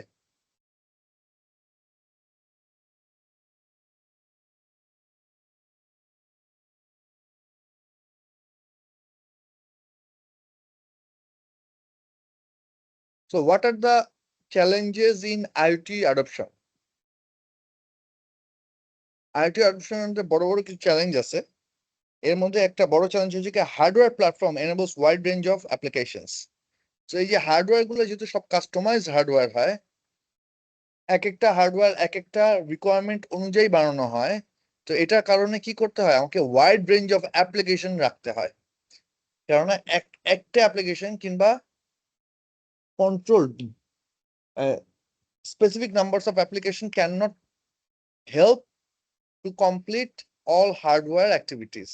হ্যাঁ, তো এর জন্য আমাকে কি করতে হচ্ছে, অনেক ওয়াইড রেঞ্জ অফ অ্যাপ্লিকেশন রাখতে হয়। 2 নম্বর প্রবলেম হচ্ছে কি, data planning, gathering and collection. So IoT device যখন আমি ইনস্টল করবো কিংবা বসাবো, সেক্ষেত্রে কিন্তু আমাকে আগের থেকেই data planning, gathering and collection points গুলোকে সেট করতে হবে, যে আসলে ডাটাটা কিভাবে করে আসবে, কিভাবে করে কালেকশন হবে, কোথায় আমি এই ডাটাটাকে নিব, কোন পয়েন্টে নিব, এই জিনিসগুলো কিন্তু আগে থেকেই সেট করতে হয়। তো এই জিনিসগুলো যে সেট করা ঠিক মতো না থাকে, সেক্ষেত্রে কিন্তু আইওটি ডিভাইস গুলো ঠিক মতো কাজ করবে না। 3 নম্বর হচ্ছে প্রাইভেসি অ্যান্ড সিকিউরিটি। যেহেতু সব ধরনের ডেটা চলে যায়, সেখানে প্রাইভেসির একটা ইস্যু আছে, এবং যেহেতু আইটি প্রোডাক্ট, ওখানেও সিকিউরিটির একটা ইস্যু আছে। সিকিউরিটি ব্রিচ হতে পারে, হ্যাকিং হতে পারে, ডাটা স্নিপিং হইতে পারে, চুরি হইতে পারে। সো এইসব জন্য প্রাইভেসি এবং সিকিউরিটি একটা বড় চ্যালেঞ্জ ইন আইওটি অ্যাডপশন। এবং সবচাইতে বড় প্যারাফর্ম যেটা, সেটা হচ্ছে সাস্টেনেবিলিটি। সাস্টেনেবিলিটির মধ্যে কি সমস্যা? পাওয়ার্ড 24/7। তো আইওটি ডিভাইসে কিন্তু পাওয়ার না থাকলে, মানে সেটা যেহেতু ইলেকট্রনিক ডিভাইস, সবগুলো ইলেকট্রনিক ডিভাইস এন্ড সেন্সরস, তো এখানে পাওয়ারটা খুব ইম্পর্টেন্ট। এখানে যে 24/7 পাওয়ার না থাকে, সেক্ষেত্রে কিন্তু আইওটি কাজ করবে না। So there are some example of IoT, smart home. Smart হোমের মধ্যে আছে হচ্ছে কি আপনার স্মার্ট টিভি আছে, এখন স্মার্ট এসি আছে, স্মার্ট লক আছে। আপনারা দেখছেন কিনা এগুলা, আই ডোন্ট নো। যে বাইরে থেকে আপনি মোবাইল দিয়ে আপনি কি করতে পারবেন, আপনার টিভিটাকে কন্ট্রোল করতে পারবেন, এসি কে কন্ট্রোল করতে পারবেন, বাসার লক কে কন্ট্রোল করতে পারবেন। তারপর এনার্জি এফিশিয়েন্ট আপনি ডিভাইস বসাতে পারেন, যে আমার দিনের বেলা যখন আলো থাকবে, তখন আমার এনার্জি এফিশিয়েন্ট লাইট গুলো চলবে, যখন রাতের বেলা মানে কম আলো দেয়, এই ধরনের লাইট গুলো চলবে। আবার রাতের বেলা আমার যেহেতু অন্ধকার থাকে, সেখানে আমার বেশি আলো দেয়, এই ধরনের লাইট গুলো জ্বলবে। তো এই ধরনের স্মার্ট হোম সিস্টেম আমরা করতে পারি। বেটার সিকিউরিটি মিনস আনওয়ান্টেড লোকজন যদি আসে, মানে বায়োমেট্রিক দিয়ে থাকতে পারে, আইওটি ডিভাইস বসানো থাকতে পারে, যে আনওয়ান্টেড কিংবা যারা unknown person, they can't enter into the system, অথবা লককে সে খুলতে পারবে না। তো এই জায়গাগুলা বেটার সিকিউরিটির মাধ্যমে করা যেতে পারে। এগেইন ইন এগ্রিকালচার, আইওটি এখন এগ্রিকালচারেও বাংলাদেশে অনেক বেশি কাজ করতেছে। প্রিসিশন ফার্মিং এটা এটা একটা বড় বাট এখানে কম হচ্ছে। বেশি ইউজ হচ্ছে এগ্রিকালচারাল ড্রোন। সো এগ্রিকালচার ড্রোনটা কিভাবে কাজ করে, আপনি রিমোট অপারেশনের মাধ্যমে আপনি অনেক বড় এরিয়া জুড়ে আপনি কি করতে পারবেন, সার, কীটনাশক কিংবা পানি দেওয়ার জন্য এই এগ্রিকালচারাল ড্রোন গুলাকে, সিডস টিডস এগুলো ছিটানোর জন্য এগ্রিকালচার ড্রোন গুলাকে ইউজ করা হয়। এবং একটা খুব কম সময়ের মধ্যে, যেহেতু যেমন ধরুন একটা 10 বিঘা কিংবা 20 বিঘা জমির মধ্যে যদি আমার সার ছিটাইতে হতো, দেখা যাচ্ছে লোকজন লাগতো হচ্ছে গিয়ে 10-15 জন লোকজন লাগতো, 2-3 দিন সময় লাগতো। সেখানে একটা এগ্রিকালচার ড্রোন দিয়ে করতে 1 থেকে 1.5 ঘন্টা কিংবা 2 ঘন্টা সময়ের মধ্যে হয়ে যায়। তো খুব কম সময়ের মধ্যে এই কাজগুলো করা যায়। আবার লাইভ স্টক মনিটরিং এর একটা আছে, এটাও বাংলাদেশে ইউজ হচ্ছে খুব। এবং স্মার্ট গ্রিন হাউস আমরা করতে পারি। আইওটি ইন হেলথ কেয়ারের মধ্যে আছে হচ্ছে কি রিমোট পেশেন্ট মনিটরিং। মানে পেশেন্ট যারা আর কি ক্রিটিক্যাল পেশেন্টস আছে কিংবা আছে, এদেরকে কি করতে, আমার কোনো রিমোট ডিভাইস থাকতে পারে। যেমন এখন দেখবেন যে অনেক স্মার্ট ওয়াচ আছে, স্মার্ট ওয়াচ থেকে অনেক ডেটা নেওয়া যায়, হেলথের অনেক ডেটা নেওয়া যায়। এই ডেটাগুলো নিয়ে কিন্তু পেশেন্ট মনিটরিং করা সম্ভব। তারপর হাইজিন প্রমোট করার জন্য আইওটি ডিভাইস কাজ করতে পারে। ডিপ্রেশন আর মুড মনিটরিং এর ক্ষেত্রেও আইওটি ডিভাইস কাজ করে। এবং ফার্মাসিউটিক্যালস টেম্পারেচার মনিটরিং, তো ফার্মাসিউটিক্যালস ইন্ডাস্ট্রিতে temperature monitoring is very important. তো সেই ক্ষেত্রে টেম্পারেচার মিটার গুলো যদি আমাদের আইওটি ডিভাইসের সঙ্গে কানেক্টেড থাকে, আমরা ইজিলি জানতে পারবো যে এখন এই মুহূর্তে কত টেম্পারেচার আছে আমার ফার্মাসিতে কিংবা ফার্মাসিউটিক্যাল গোডাউনে কিংবা ফ্যাক্টরিতে। এই টেম্পারেচার গুলো কিন্তু আমরা লাইভ সবসময় রিমোট মনিটরিং এর মাধ্যমেও চাইলে জানতে পারবো। IoT tools and platforms. So IoT tools and platforms এর মধ্যে খুব বেশি র্যাডিক্যাল চেঞ্জ নিয়ে আসছে দুইটা টুলস। একটা হচ্ছে কি রাসবেরি পাই, এটা একটা কম্পিউটার, ছোট সাইজের একটা কম্পিউটার। একটা হচ্ছে গিয়ে আরডুইনোটা হচ্ছে চিপের মতো, সার্কিট বোর্ডের মতো। সো দুইটাই আইওটি ডিভাইস গুলোকে কন্ট্রোল করার ক্ষেত্রে কিংবা সেন্সর গুলোকে কন্ট্রোল করার ক্ষেত্রে খুবই অগ্রণী ভূমিকা পালন করতেছে। এর মধ্যে রাসবেরি পাই যেটা আছে, রাসবেরি পাইটা খুবই low cost credit card size computer একটা। এবং এটা একটা টিভি কিংবা মনিটর কিংবা কিবোর্ড মাউস ইনস্টল করলে এটাকে চালানো যায়। এটা লাগানোর জন্য ইউএসবি পোর্টস আছে এটার মধ্যে। খুবই ছোট সাইজের একটা কম্পিউটার, এবং এটা দিয়ে দেখা যাচ্ছে বিভিন্ন সেন্সরস কিংবা ডিভাইসেসকে কন্ট্রোল করে। আর আরডুইনো হচ্ছে কি একটা প্রোটোটাইপ প্ল্যাটফর্ম, এটার মধ্যে ছোট সফটওয়্যার দেওয়া যায়, হার্ডওয়্যার আছে, একটা ছোট চিপ আপনার ছবি আছে দেখতে পাচ্ছেন, এটা একটা হার্ডওয়্যার আছে, এখানে সফটওয়্যার দেওয়া যায় এবং সফটওয়্যার মধ্যে প্রোগ্রামিং করে দিলে ওই অনুযায়ী ওই ডিভাইস গুলো কাজ করতে থাকে। So Arduino is a prototype platform based on easy to use hardware and software. It consists of circuit boards which can be programmed, and ready-made software called Arduino IDE. কিছু কিছু রেডিমেড সফটওয়্যার পাওয়া যায়, এটা মাইক্রোকন্ট্রোলারের মাধ্যমে থাকে। That was all for IoT for today. আমরা 10 minute একটা ব্রেক নেই, 10 মিনিট ব্রেক নিয়ে we'll come back again on 8:53, 8:55. Okay, 8:55 we'll come back again and we'll come up with a new topic. Okay, okay sir, thank you. Sir একটা question ছিল। please. Sir আমাদের নতুন কারিকুলামে আইটিটা সম্ভবত মানে বাদ হয়ে যাচ্ছে স্যার। এইটার ট্রানজিশন বা এইটার ব্যাপারে যদি স্যার একটু যদি ক্লিয়ার করতেন, মানে আমরা বুঝতে পারতেছি না। নতুন কারিকুলামের মধ্যে আইটি নিয়ে কথা হচ্ছে, আইটির একটা রেডিক্যাল চেঞ্জ নিয়ে আমরা কথা বলতেছি। আমরা একটু প্র্যাকটিক্যাল রিলেটেড আইটি অ্যাক্টিভিটি নিয়ে, সফটওয়্যার এই ধরনের ইস্যু নিয়ে কথা বলতেছি। সো এটা নিয়ে আমাদের নেক্সট যে মিটিংটা আছে এটা 15th of June। So 15th of June-এর পর হয়তো আমি আপনাদেরকে একটা ভালো ইনফরমেশন দিতে পারবো। হ্যাঁ, জি স্যার, থ্যাংক ইউ। ঠিক আছে, thank you. Sir, will it affect অগাস্টের পরীক্ষাটা? শোনা যাচ্ছে না?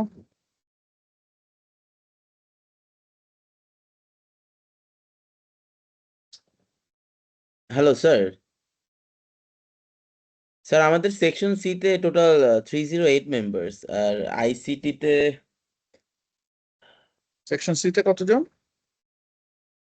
স্যার হোয়াটসঅ্যাপ গ্রুপে তো দেখাইছে ৩০৮ জন, অ্যাপ্রক্স 240 টু 280 আছে স্যার। কথা বছর কেটে যাচ্ছে তো আমি কিছুই বুঝতে পারি নাই কথাটা।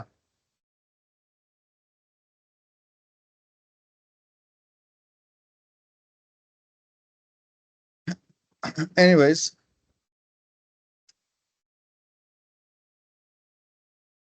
তো আমরা এখানে দেখবো হচ্ছে কি business continuity plan and business resilience. হ্যাঁ, তো এতক্ষণ পর্যন্ত আমরা যেগুলো পড়ছি এগুলো হচ্ছে গিয়ে আহ সবই আমরা দেখছি হচ্ছে যে টেকনিক্যাল বিষয় সব। হ্যাঁ, যে আসলে আইটি ডিভাইস কি, ইনফরমেশন সিস্টেম গুলা কি, কিভাবে কাজ করে, নেটওয়ার্ক কিভাবে কাজ করে, দেন সিকিউরিটি গুলা কিভাবে কাজ করে, এনক্রিপশন কিভাবে কাজ করে, ডিভাইসেস কিভাবে কাজ করে, এই ধরনের টেকনিক্যাল বিষয়গুলো আমরা তখন দেখলাম। আর এইটা হচ্ছে গিয়ে বিজনেস ওরিয়েন্টেড। হ্যাঁ, it's not technical, it's totally business oriented এবং IT based business oriented. Means একটা আমাদের বিজনেসের মধ্যে আইটি সিস্টেম যখন থাকে কোনো একটা, কিংবা কোনো বিজনেস যখন চালাই, আইটি ডিপেন্ডেন্ট কোনো একটা বিজনেস চালাই। হ্যাঁ, কেননা সিলেবাসটা যেখান থেকে অ্যাডপ্ট করা হয়েছে ওখানে ম্যাক্সিমাম যেসব কান্ট্রি অ্যাডপ্ট করা হয়েছে এখানে ম্যাক্সিমামই হচ্ছে আইটি ডিপেন্ডেন্ট বিজনেস, মানে সফটওয়্যার, প্রোগ্রামস, হ্যাঁ, সিস্টেম, এগুলোর মাধ্যমেই সব কিছু চলে। যার কারণে এখানে বিজনেসের যে কম্পোনেন্টস গুলো আছে এই কম্পোনেন্টস গুলো হাইলি আইটি ডিপেন্ডেন্ট। তো এইটাকে মাথায় রেখেই আসলে এটাকে ডিজাইন করা হয়েছে যে বিজনেস রেজিলিয়েন্স এবং বিজনেস কন্টিনিউটি প্ল্যানটা আসলে কিভাবে চলবে। মিনস একটা কোম্পানিতে যদি কোনো ইস্যু হয়, প্রবলেম হয়, সেক্ষেত্রে কোম্পানিটা কিভাবে রান করবে এবং এটার জন্য কোম্পানি কি কি ধরনের মেজার রাখতে পারে। So business resilience describes a organization's ability to adapt a disruption and incident in order to maintain continuous operation to protect organizational assets. So business resilience টা হচ্ছে কি একটা অর্গানাইজেশনের অ্যাবিলিটি কি ডিসরাপশন অথবা ইনসিডেন্ট, কোন ধরনের ডিসরাপশন কিংবা ইনসিডেন্ট যদি হয় সেই ক্ষেত্রে সে যে কন্টিনিউয়াস অপারেশন চালাবে, in order to maintain the continuous operation, মানে কোন একটা ডিসরাপশন হয়েছে কিংবা একটা ইনসিডেন্ট হয়েছে, ধরেন আগুন লেগে গেছে কিংবা ভূমিকম্প হয়েছে কিংবা বন্যা হয়েছে, এই ধরনের একটা ডিসরাপশন কিংবা একটা ইনসিডেন্ট হয়েছে।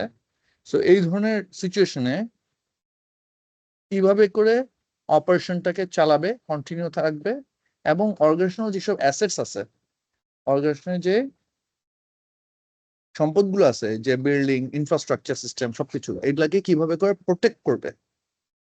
হ্যাঁ, এটাই হচ্ছে গিয়ে বিজনেস রেজিলিয়েন্সের মূল কাজ। আমি বুঝছি বিজনেস রেজিলিয়েন্সটা কি।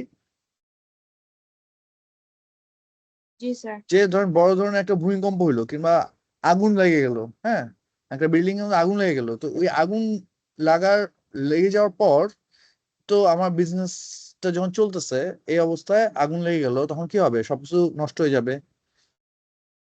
আমার অ্যাসেট গুলো নষ্ট হবে, আমার বসার জায়গা, আমার এমপ্লয়িরা যেখানে বসতেছে সেখানে নষ্ট হবে, আমার প্রোডাক্টস গুলো নষ্ট হবে। তো বিজনেস রেজিলিয়েন্সটা হচ্ছে গিয়ে ওই যে নষ্ট হলো কম বেশি যেটাই হলো না কেন, এইটার যে ডিসরাপশনটা হচ্ছে কিংবা এটার যে ইনসিডেন্সটা হচ্ছে, এই ইনসিডেন্সটাকে ওভারকাম করে আমি অপারেশনটাকে কন্টিনিউ রাখবো কিভাবে। হ্যাঁ, এই এই জায়গাটাই হচ্ছে গিয়ে বিজনেস রেজিলিয়েন্সের মূল কাজ।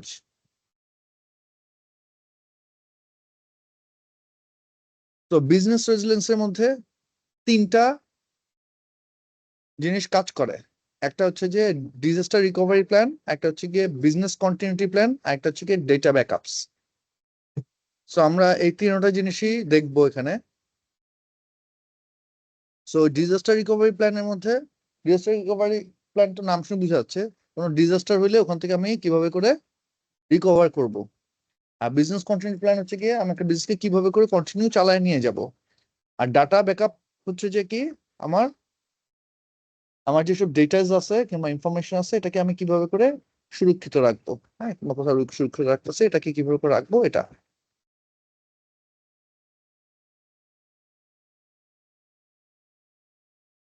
So business resilience is often called as system resilience as well. হ্যাঁ, সিস্টেম রেজিলিয়েন্সও অনেক সময় বলে। So system resilience is the ability of a system to withstand the major disruption. So a business resilience যেরকম major disruption থেকে with a continuous operation রাখার জন্য business রেজিলিয়েন্সটা হচ্ছে কি ব্রডার টার্ম আর সিস্টেম হচ্ছে কি শর্ট টার্ম। মানে এটা যখন আমি কোন একটা অপারেশনকে ফুল কন্টিনিউয়াস রাখতে চাচ্ছি, ওটার জন্য যে অ্যাক্টিভিটি গুলো রান করতেছি সেটা হচ্ছে কি বিজনেস। আর সিস্টেমকে ধরেন একটা অপারেশন, একটা বিজনেসের মধ্যে অনেকগুলো সিস্টেম থাকে, অনেকগুলো প্রসেস থাকে, ওই প্রসেসকে উইথেন করার জন্য যেই অ্যাবিলিটিটা থাকে সেই অ্যাবিলিটিটাকে সিস্টেম রেজিলিয়েন্স বলে। হ্যাঁ,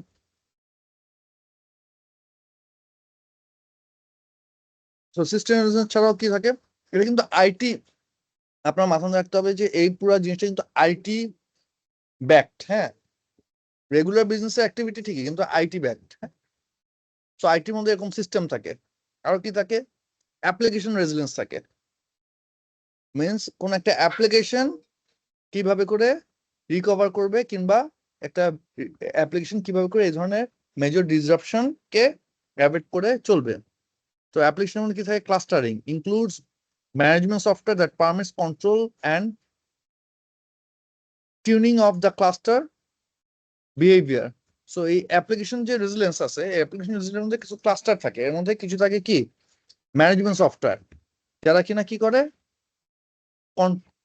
মানে পারমিটস গুলোকে কন্ট্রোল করে, বিভিন্ন ধরনের পারমিটস কিংবা অথরাইজেশন যেগুলো থাকে এগুলোকে কন্ট্রোল করে এবং ক্লাস্টার বিহেভিয়ারকে টিউন করে।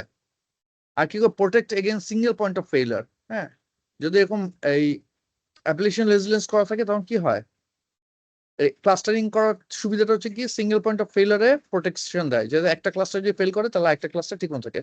আর এখানে থাকে কি active to passive, active to active.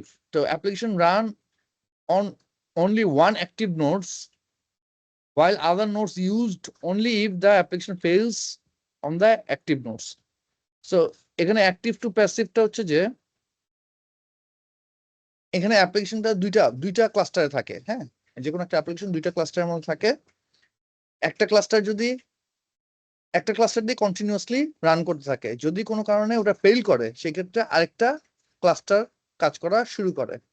এটা হচ্ছে কি অ্যাক্টিভ টু প্যাসিভ, মানে কন্টিনিউয়াসলি দুইটা ক্লাস্টার কাজ করে না, কন্টিনিউয়াসলি একটা ক্লাস্টার কাজ করে। আর অ্যাক্টিভ টু অ্যাক্টিভ হচ্ছে কি application runs over very nodes, means সবগুলো যতগুলো ক্লাস্টার থাকবে কিংবা যতগুলো নোডস থাকবে, মেশিন থাকবে, সবগুলোতেই কাজ করবে।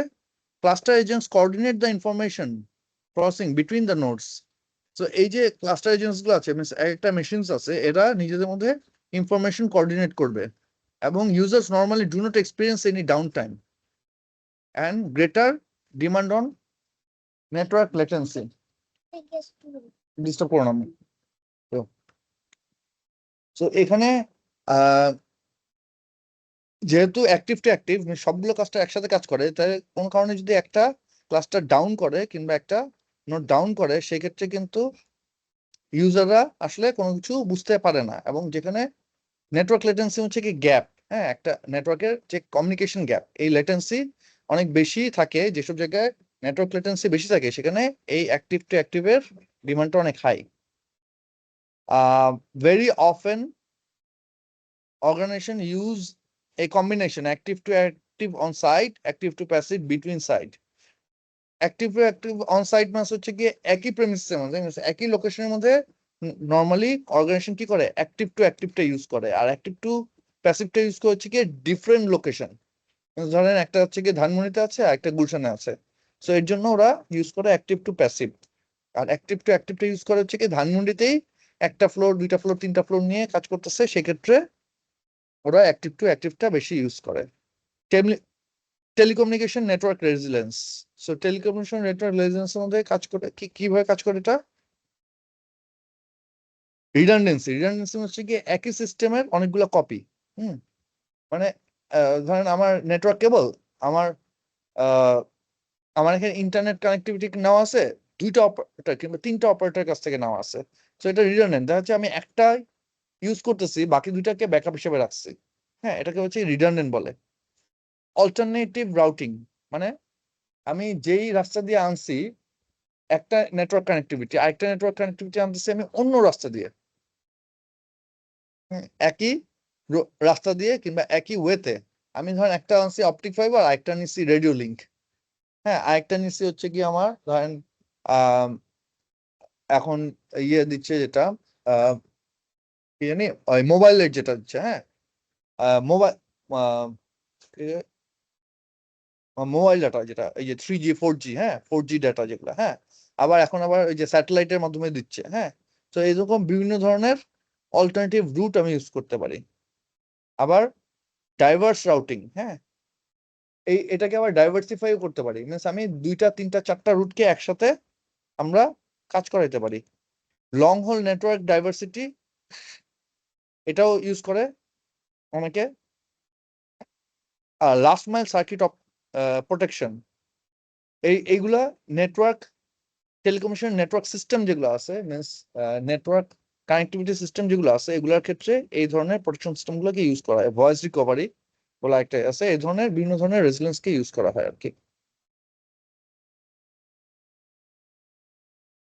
Data backup and storage, data backup storage and restoration, এটার জন্য আমাদের কি কি ইউজ করা হয়? Redundant array of independent disk, RAID disk, হ্যাঁ। সো রেড ডিস্ক আপনার টার্মটা শুনছেন কি জানি না। এটা most common way to protect data against single point of failure. So RAID ডিস্কটা হচ্ছে গিয়ে একটা সিঙ্গেল পয়েন্ট অফ ফেইলারের ক্ষেত্রে খুব বেশি ইউজ করে। এটা কি হয়, ডাটা স্টোর করার জন্য এটাকে ইউজ করে, ব্যাকআপ কিংবা স্টোর করার জন্য। এটা রেগুলার ইউজের জন্য এই ধরনের ডিস্কগুলোকে ইউজ করে না। Provides improvement and fault tolerant capabilities like hardware software, breaking up data and writing data to multiple disks to simultaneously improve performance. So এই রেড ডিস্কগুলোর একটা হচ্ছে যে কন্টিনিউয়াসলি ইমপ্রুভ এবং ফল্ট টলারেন্ট ক্যাপাবিলিটিস অনেক হাই এদের, এবং এটা কি করতে পারে, ডাটার রিড এবং রাইট, হ্যাঁ, ব্যাকিং আপ এবং রাইটিংটা খুব মাল্টিপল ডিস্কের মধ্যে সিমুলটেনিয়াসলি করতে পারে। মিনস অন্যান্য জায়গায় কি হয়, সিঙ্গেল ডিস্কের মধ্যে কাজগুলো হয় অন্যান্য যে স্টোরেজ ডিভাইস গুলো আছে, বাট এই রেড ডিস্কের মধ্যে কি হয়, মাল্টিপল ডিস্কের মধ্যে সিমুলটেনিয়াসলি সে কাজ করতে পারে। Potential of cost effective mirroring of sight data backup. So এটার পোটেনশিয়ালটা হচ্ছে গিয়ে আমি যদি এই ব্যাকআপ হিসেবে রাখি, যেহেতু এটা ইনএক্সপেন্সিভ, কম খরচ, কম এটার। সো এটা যদি আমি অফসাইট ডাটা ব্যাকআপ হিসেবে ইউজ করি, মিনস দূরে কোথাও, আমার অফিস যেখানে সেখানে না রেখে আমি অনেক দূরে কোথাও যদি আমি এটাকে ইউজ করি, মিররিং মিনস হচ্ছে যে আমি হুবহু আমার এখানে যা আছে তাই আমি কপি করব ওখানে। সো এরকম করে যদি আমি রাখি তাহলে এটার জন্য খুবই cost effective. So classified into 11 level, so এটা খুবই প্রোটেক্টিভ, মানে এটা খুবই সিকিউরড, হ্যাঁ, 11 লেভেল ক্লাসিফাইড এটা। স্টোরেজ অ্যারে, এটাও একটা আমার ডাটা ব্যাকআপ মেথড। সো আমি যদি ওই রেডে না রাখতে চাই, আমি স্টোরেজ অ্যারে তো রাখতে পারি। Hardware that hides all the complexities of formal logical volume of physical disk, removing the needs of low level configuration. So এই স্টোরেজ অ্যারেটা হচ্ছে কি, এটা হার্ডওয়্যার কমপ্লেক্সিটিটাকে কিন্তু দূর করে দেয়। ফিজিক্যাল যেই ডিস্কগুলো আছে এই ডিস্কগুলোকে দূর করে লো লেভেল কনফিগারেশনের মাধ্যমে এই স্টোরেজ অ্যারে দেয়। এটা অনলাইন ক্লাউড যে আমরা সার্ভিসগুলো নেই, এই ধরনের ক্লাউড স্টোরেজ অ্যারে থাকে আর কি। তো প্রোভাইডস মোর রেড লেভেলস। সো এখানেও রেড ডিস্কটাকে ইন রিমোট পজিশনে থাকে, যার কারণে এটা অনেক বেশি মেজর রেড লেভেলের যে মেজর যে ক্লাসিফাইড জিনিসগুলো আছে এগুলো দিতে পারে। Provides data replication features. So ওই মিররিং, রেডের মধ্যে যেরকম মিররিং করা যায় এরকম এখানেও মিররিং করা যায়। Data can be saved on the disk on one side, appears on other side. So এখানে যেহেতু রেপ্লিকেশন ফিচার আছে, তার মানে হচ্ছে কি এটা মাল্টিপল লোকেশনের মধ্যে থাকে। মাল্টিপল লোকেশন থাকার কারণে কি হয়, আমি ডাটা যেখানেই সেভ করি না কেন আমি বিভিন্ন সাইট থেকে এটাকে আমি অ্যাক্সেস করতে পারবো। Data replication can be synchronous, asynchronous অথবা অ্যাডাপটিভ। তো সিঙ্ক্রোনাস মিনস হচ্ছে যে আমার কন্টিনিউয়াসলি নতুন ডাটা যখন আসবে তখন ওই শুধুমাত্র নতুন ডাটাগুলা সে রেপ্লিকেট করবে। আর অ্যাসিঙ্ক্রোনাস হচ্ছে কি একটা রেপ্লিকেট হবে একটা শিডিউল বেসিস, মিনস একটা নির্দিষ্ট টাইম পর পর। আর অ্যাডাপটিভ হচ্ছে গিয়ে ইন বোথ, হ্যাঁ, দুইটা ওয়েতেই হইতে পারে। মানে একটা নির্দিষ্ট টাইম পর পর আমার রেপ্লিকেশন হবে হচ্ছে গিয়ে শুধুমাত্র নতুন নতুন যে ডাটাগুলো আসছে সেগুলা। Backup and restoration, backup and রিস্টোরেশনের মধ্যে কিভাবে হতে পারে? Second storage media can be used to store application file and associated data. So application file এবং associated data রাখার জন্য সেকেন্ড স্টোরেজ কোনো মিডিয়া আমরা ইউজ করি, সেকেন্ডারি কোনো স্টোরেজ মিডিয়া ইউজ করতে পারি চাইলে। or secondary storage media can be removable medias or mirror disk or network storage. So এই যে সেকেন্ডারি স্টোরেজ মিডিয়ার মধ্যে আমরা অ্যাপ্লিকেশন কিংবা এর রিলেটেড ডেটাগুলো রাখতেছি, এটা কি হইতে পারে? রিমুভেবল হইতে পারে, মিন্স পোর্টেবল হার্ড ডিস্ক কিংবা মিরর ডিস্ক। হ্যাঁ, এই ধরনের রিমুভেবল ডিস্ক, কোনো নেটওয়ার্ক স্টোরেজ, রিমোট পজিশনে কোনো নেটওয়ার্ক স্টোরেজ থাকতে পারে। Usually recorded in one side and stored in remote side offsite libraries. So normally এই ডাটা ব্যাকআপ এন্ড রিস্টোরেশনটা করা হয় কি হয়, এক সাইডে রেকর্ড করা হয় কিন্তু স্টোর করা হয় রিমোট সাইডে, মিন্স দূরে কোথাও। নর্মালি এটা কি অফসাইট লাইব্রেরিজ হিসেবে পরিচিত, মিন্স আমার যেখানে আছে ডেটা ওখানে যদি এখন আগুন লেগে যায় তাহলে তো আমি ওখানে যতই ব্যাকআপ রাখি না কেন কোনো লাভ হবে না, ব্যাকআপ সব পড়ে যাবে। এর জন্য নর্মালি এই ব্যাকআপ গুলো রাখা হয় কি হয় দূরে কোথাও, যেখানে এক সাইডে কোনো সমস্যা হলে অন্য সাইড থেকে এটাকে রিকভার করা যায়। Offsite libraries control physical and logical. So offsite library যেগুলো থাকে এগুলো কন্ট্রোল গুলো থাকে কি ফিজিক্যাল এবং লজিক্যাল। লজিক্যাল থেকে অ্যাপ্লিকেশন লেভেল কন্ট্রোল থাকে আর কি। Secure physical access to the library content, means চাইলেই যে কেউ ওখানে যেতে পারবে না, ওখানে ফিজিক্যাল অ্যাক্সেস কন্ট্রোল থাকে, যার কাছে অ্যাক্সেস পাস থাকবে সেই অফসাইট লাইব্রেরি ফিজিক্যাল কন্টেন্টের লাইব্রেরি কন্টেন্টের মধ্যে অ্যাক্সেস নিতে পারবে।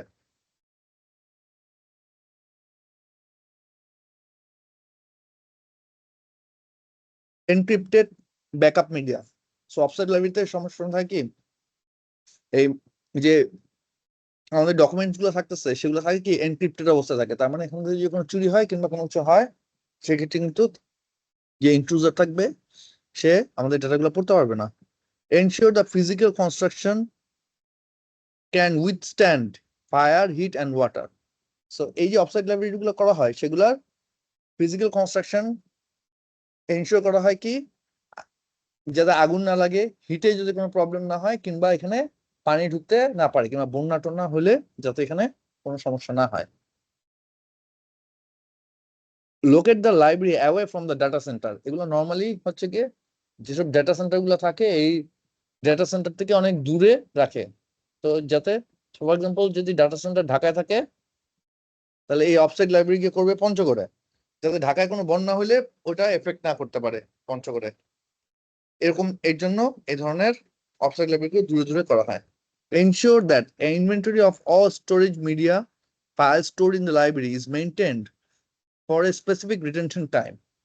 So এই যে এই ডকুমেন্ট কিংবা ডেটাগুলো রাখা হচ্ছে অফসাইট লাইব্রেরিতে রাখা হচ্ছে এগুলার একটা স্পেসিফিক রিটেনশন টাইম থাকে এবং ওইটুকু পর্যন্ত এই ডেটাগুলো ওখানে রাখা হয়। Ensure that a record of all storage media and file removed into or out of the library is maintained for a specific retention period. So a specific retention period এর পর এনশিওর করা হয় কি সব ফাইল অথবা storage media move করা হয়েছে কিনা। Ensure that a catalog of information regarding version and location of data files is maintained. So এখানে কতগুলা ভার্সন কিংবা লোকেশনের মধ্যে এই ডেটা ফাইলগুলো আছে, হ্যাঁ কোন জায়গায় এই ডেটাগুলো আছে এই সবগুলোই মেনটেন করা হয় ডেটা লাইব্রেরিতে।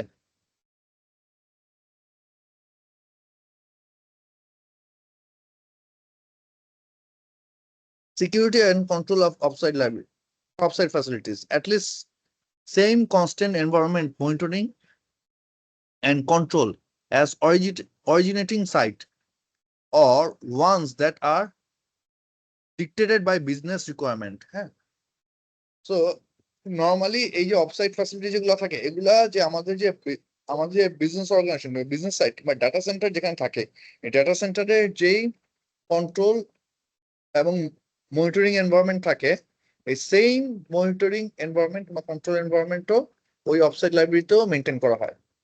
বাট এখানে একটা কথা আছে কি, এটা হচ্ছে গিয়ে বিজনেস রিকোয়ারমেন্টের উপর ডিপেন্ড করে। এখন এখানে যে কস্টের একটা ইস্যু থাকে, যেহেতু অফসাইট লাইব্রেরি একদম একটা রেপ্লিকেটেড আরেকটা ডাটা সেন্টার বানানো হচ্ছে ওখানে, তো সেখানে একটা কস্টের ইস্যু থাকে, মানে সেম আবার একটা কস্ট হবে। সো বিজনেস রিকোয়ারমেন্ট আছে কিনা ওই পরিমাণ কস্ট করার জন্য, কিংবা এই ডেটার ভ্যালিউ বিজনেসের কাছে আসলে কি, ওটার উপর ডিপেন্ড করে আসলে অফসাইট লাইব্রেরিটির ফ্যাসিলিটিস এবং মনিটরিং এবং কন্ট্রোল সিস্টেম কি হবে এটাকে সেট করা হয়। ফিজিক্যাল অ্যাক্সেস কন্ট্রোল এবং এনভায়রনমেন্টাল কন্ট্রোল এখানে রাখা হয় এই অফসাইট ফ্যাসিলিটিস গুলোতে। Record keeping A inventory of content should be maintained. So এখানে কি কি রাখা আছে এটার একটা ইনভেন্টরি মেইনটেইন করা হয়। এখানে কি থেকে data set name, volume, serial number, data created, accounting period, offsite storage bin number. আর কি থাকে document name, location, relevant system, 8 to last update, all crucial information. So এই ইনফরমেশন গুলো সাধারণত অফসাইট লাইব্রেরির যে ডাটা ব্যাংক থাকে কিংবা ক্যাটালগ থাকে ওখানে রাখা হয়।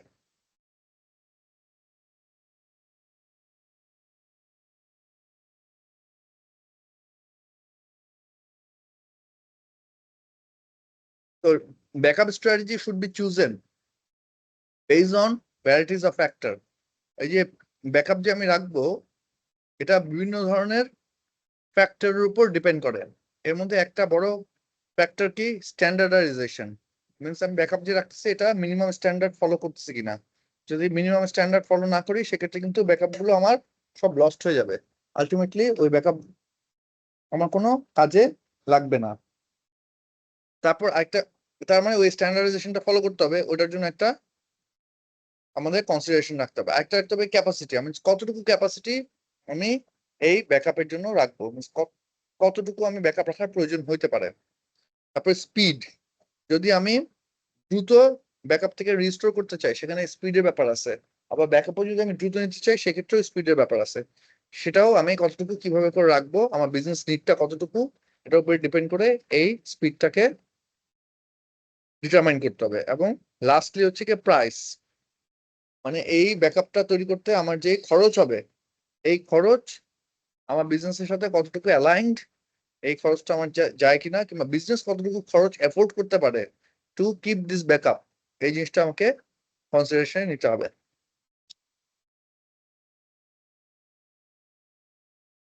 এখানে বেশ কয়েকটা ডিস্ক বেস ব্যাকআপ সিস্টেমের কথা বলা হয়েছে। সো এর মধ্যে একটা আছে virtual tape library.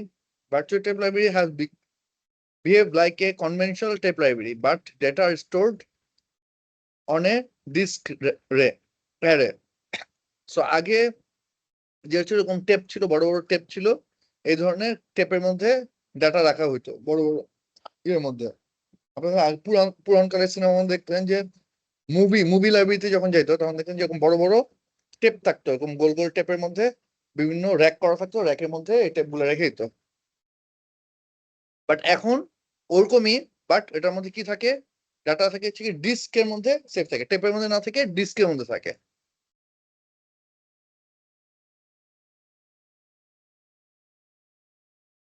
Host based replication is executed at host, মানে সার্ভারের মধ্যে হোস্ট লেভেলে by software and on the target server real time with some delay asynchronous mode. So এই হোস্ট বেসড রেপ্লিকেশন হচ্ছে গিয়ে যে কোনো একটা হোস্ট সার্ভারের মধ্যে একটা সফটওয়্যারের মাধ্যমে রেপ্লিকেশন করা, কন্টিনিউয়াসলি রেপ্লিকেশন হতে পারে, এটা সিনক্রোনাস হতে পারে, অ্যাসিনক্রোনাসও হতে পারে। এটা একটা টার্গেট সার্ভারকে আমরা সেট করব, ওখান থেকে হোস্ট যে সফটওয়্যার আছে ওখানে একটা, সরি হোস্ট যে সার্ভার আছে ওখানে একটা সফটওয়্যার সেট করা হবে, সফটওয়্যার থেকে টার্গেট সার্ভারের মধ্যে কন্টিনিউয়াসলি একটা রেপ্লিকেশন করা হবে। এটা হচ্ছে কি হোস্ট বেসড রেপ্লিকেশন।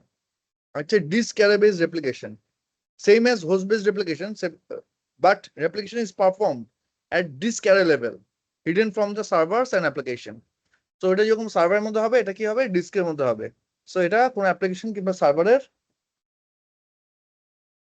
সাথে কাজ করবে না। স্ন্যাপশট হচ্ছে কি flexible, allowing making different types of momentary copies. তো স্ন্যাপশটটা হচ্ছে গিয়ে ফ্লেক্সিবল, যখন খুশি তখন নেওয়া যায় এবং ডিফারেন্ট টাইপস অফ কপি আমরা করতে পারি চাইলে in snapshot.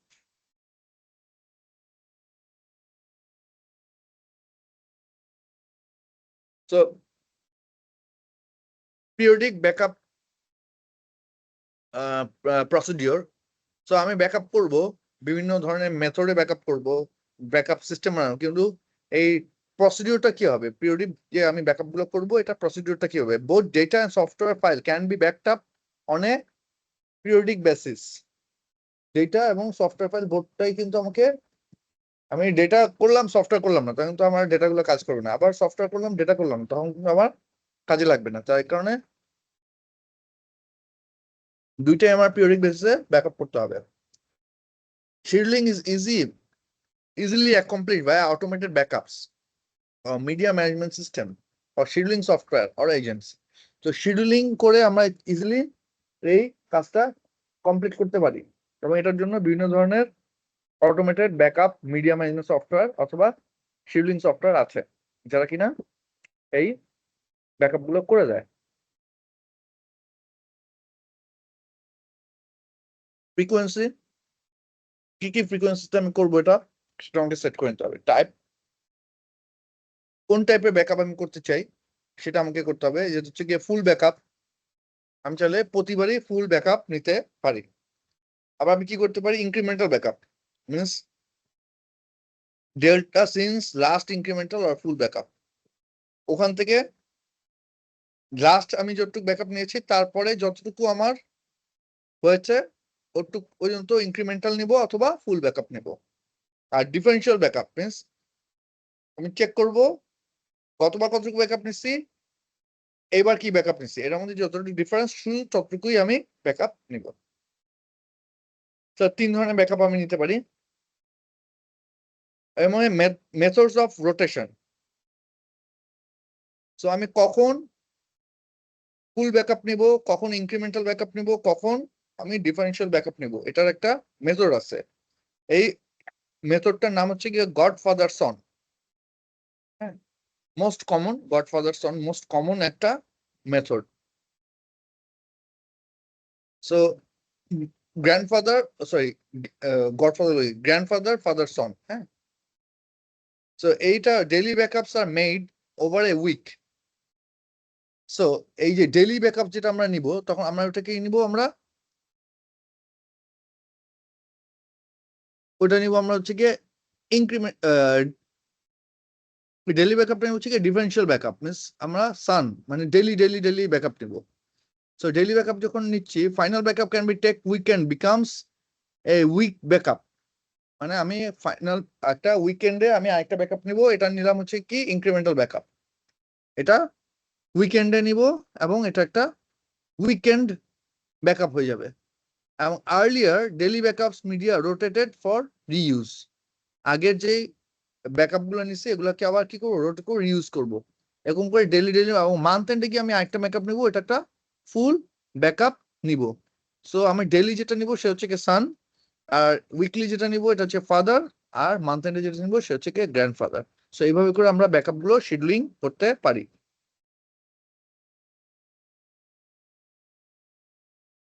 So business result, IT result কিংবা সিস্টেম রেজাল্টটা আমরা দেখলাম।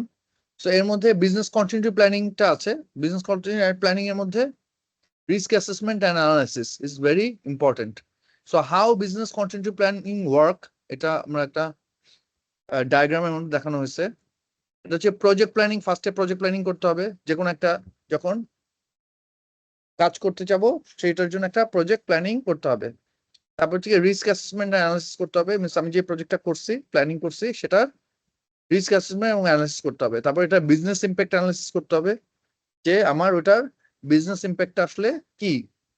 তারপর বিজনেস কন্টিনিউটি স্ট্র্যাটেজি ডেভেলপমেন্ট, এই যে risk impact, sorry business impact বের করলাম, বিজনেস ইম্প্যাক্ট বের করার পর কি করতে হবে আমাকে, এটা স্ট্র্যাটেজি, বিজনেস কন্টিনিউটি স্ট্র্যাটেজিটা আসলে কি, এই বিজনেস কন্টিনিউটি স্ট্র্যাটেজি এটা ডেভেলপ করতে হবে।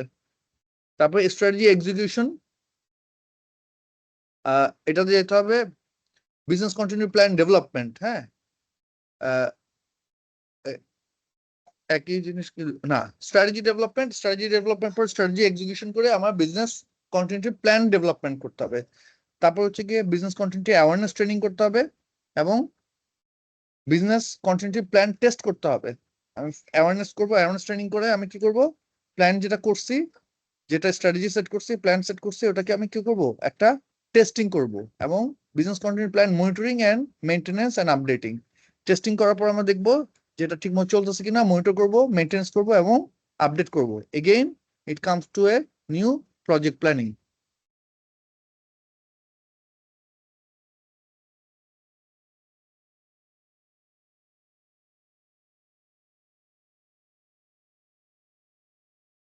সো এই বিজনেস কন্টিনিউটি প্ল্যানের মধ্যে আইটি বিজনেস কন্টিনিউটি প্ল্যানিংটা কিভাবে করে কাজ করবে? A message to internal shareholders that company is undertaking the effort and expecting to raise the organization to the same. So ফার্স্টে যখন আমরা এই আইটি বিজনেস কন্টিনিউটি প্ল্যানিংটা শুরু করব, কিংবা আইটি বিজনেস কন্টিনিউটি পলিসি, হ্যাঁ এরকম ধরেন এটা একটা আমাদের পলিসি কিংবা প্ল্যানিং প্রজেক্ট আমরা শুরু করতে যাচ্ছি, সে কি করবো, একটা আমরা ইন্টারনাল স্টেক হোল্ডারদেরকে আমরা কি করব, একটা ইনফরমেশন থ্রো করব যে আমরা এই ধরনের একটা এফোর্ট আন্ডারটেক করতেছি এবং এটার জন্য অর্গানাইজেশনের এক্সপেকটেশনটা কি, এটা আমরা এমপ্লয়ি, ম্যানেজমেন্ট এবং বোর্ড লেভেলে আমরা মেসেজ ডিসেমিনেট করব।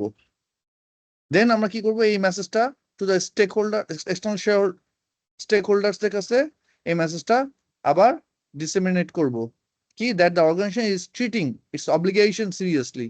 মানে এই যে আমার আইটি বিজনেস কন্টিনিউটি প্ল্যানিংটা করছি, কিংবা এই যে প্ল্যানটা করছি, এই প্ল্যানটা যখন আমি আবার শেয়ার হোল্ডার্স, রেগুলেটর্স কিংবা অথরিটিজদের কাছে শেয়ার করব, তখন বোঝা যাবে কি অর্গানাইজেশন কি এই ম্যাটারটাকে খুব স্ট্রংলি বা সিরিয়াসলি দেখতেছে। দ্য স্টেটমেন্ট অফ অর্গানাইজেশন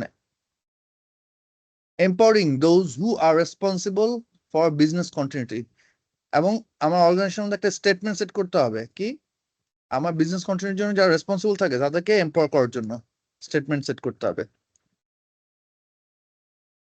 তারপর state the general principal on which business continuity will be base.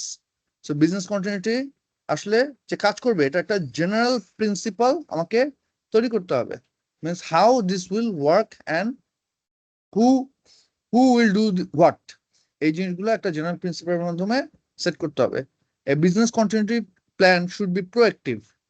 মানে বিজনেস কন্টিনিউটি প্ল্যান কিন্তু রিঅ্যাক্টিভ হতে পারবে না, মিনস ঘটনা ঘটবে তারপর আমি কাজ করবো এরকম হবে না, এটা প্রোঅ্যাক্টিভ হবে। মিনস ঘটনা ঘটার আগেই, কাউকে বলার আগেই এই কাজগুলা শুরু হয়ে যাবে। কোনো একটা ইস্যু পাইলেই যদি মনে হয় যে হ্যাঁ এটাই মনে হচ্ছে আমাকে বিজনেসকে ডিসরাপশন করতে পারে কিংবা প্রবলেম করতে পারে, সেক্ষেত্রে কিন্তু আমার ওটা শুরু করে ফেলতে হবে। Business continuity plan or IT disaster recovery plan is most crucial. Corrective control depends on other controls like incident management, backup, এরকম। সো এই ধরনের বিজনেস কন্টিনিউটি প্ল্যানটা হচ্ছে গিয়ে একটা কারেক্টিভ কন্ট্রোল। হ্যাঁ, এটা কিন্তু কোনো ডিরেক্ট মেথড না, হ্যাঁ কোনো ডিরেক্ট মেথড না, এটা একটা কারেক্টিভ কন্ট্রোল। মিনস কোন একটা সিচুয়েশনকে আমরা যদি ফেস করি কিংবা কোনো একটা ইনসিডেন্টকে যদি আমরা ফেস করি, তাহলে ওটাকে কারেকশন করে কিভাবে কন্টিনিউশনটা আমরা চালায় যাব, এই জিনিসটা দেখবে হচ্ছে বিজনেস কন্টিনিউটি প্ল্যান বা আইটি ডিজাস্টার রিকভারি প্ল্যান।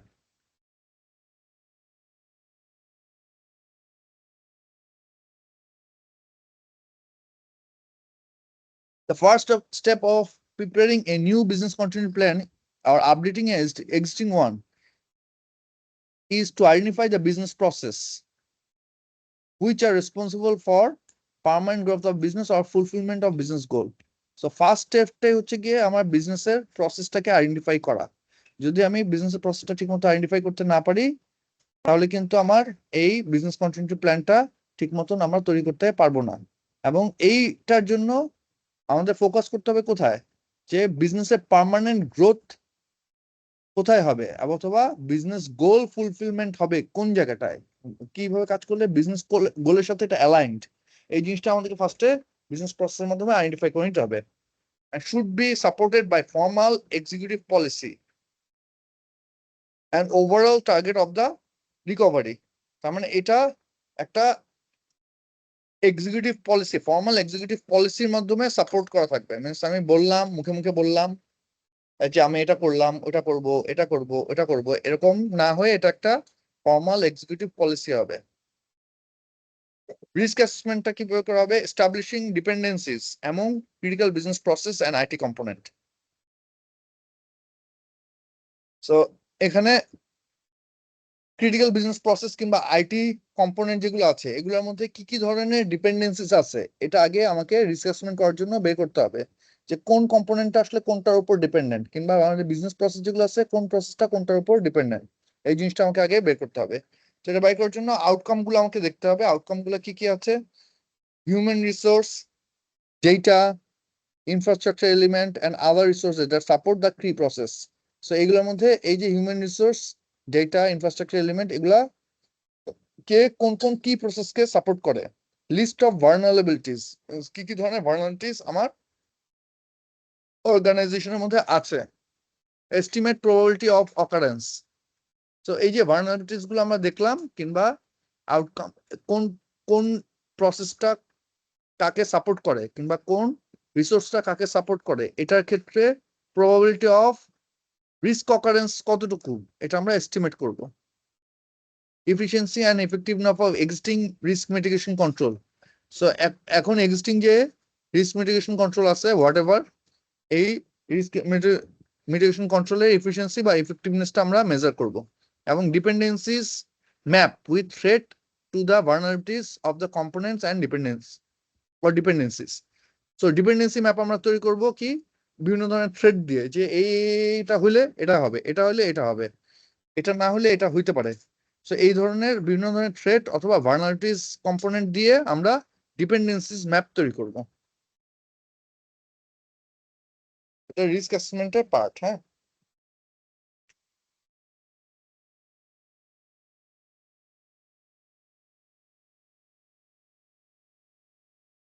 তারপর কি করবো আমরা? রিস্ক র্যাঙ্কিং করব। Risk ranking drive from critical recovery time period and the likelihood of that an adverse disruption will occur.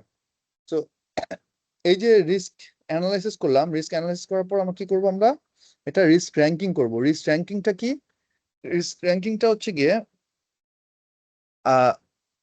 Critical recovery time period. হ্যাঁ, means এই ধরনের একটা সিচুয়েশন হইলে কি ধরনের সিচুয়েশন হইলে কি ধরনের রিকভারি টাইম পিরিয়ড আমার প্রয়োজন, কিংবা লাইকলিহুড অফ অ্যাডভার্স সিচুয়েশনের প্রবাবিলিটিটা আসলে কি।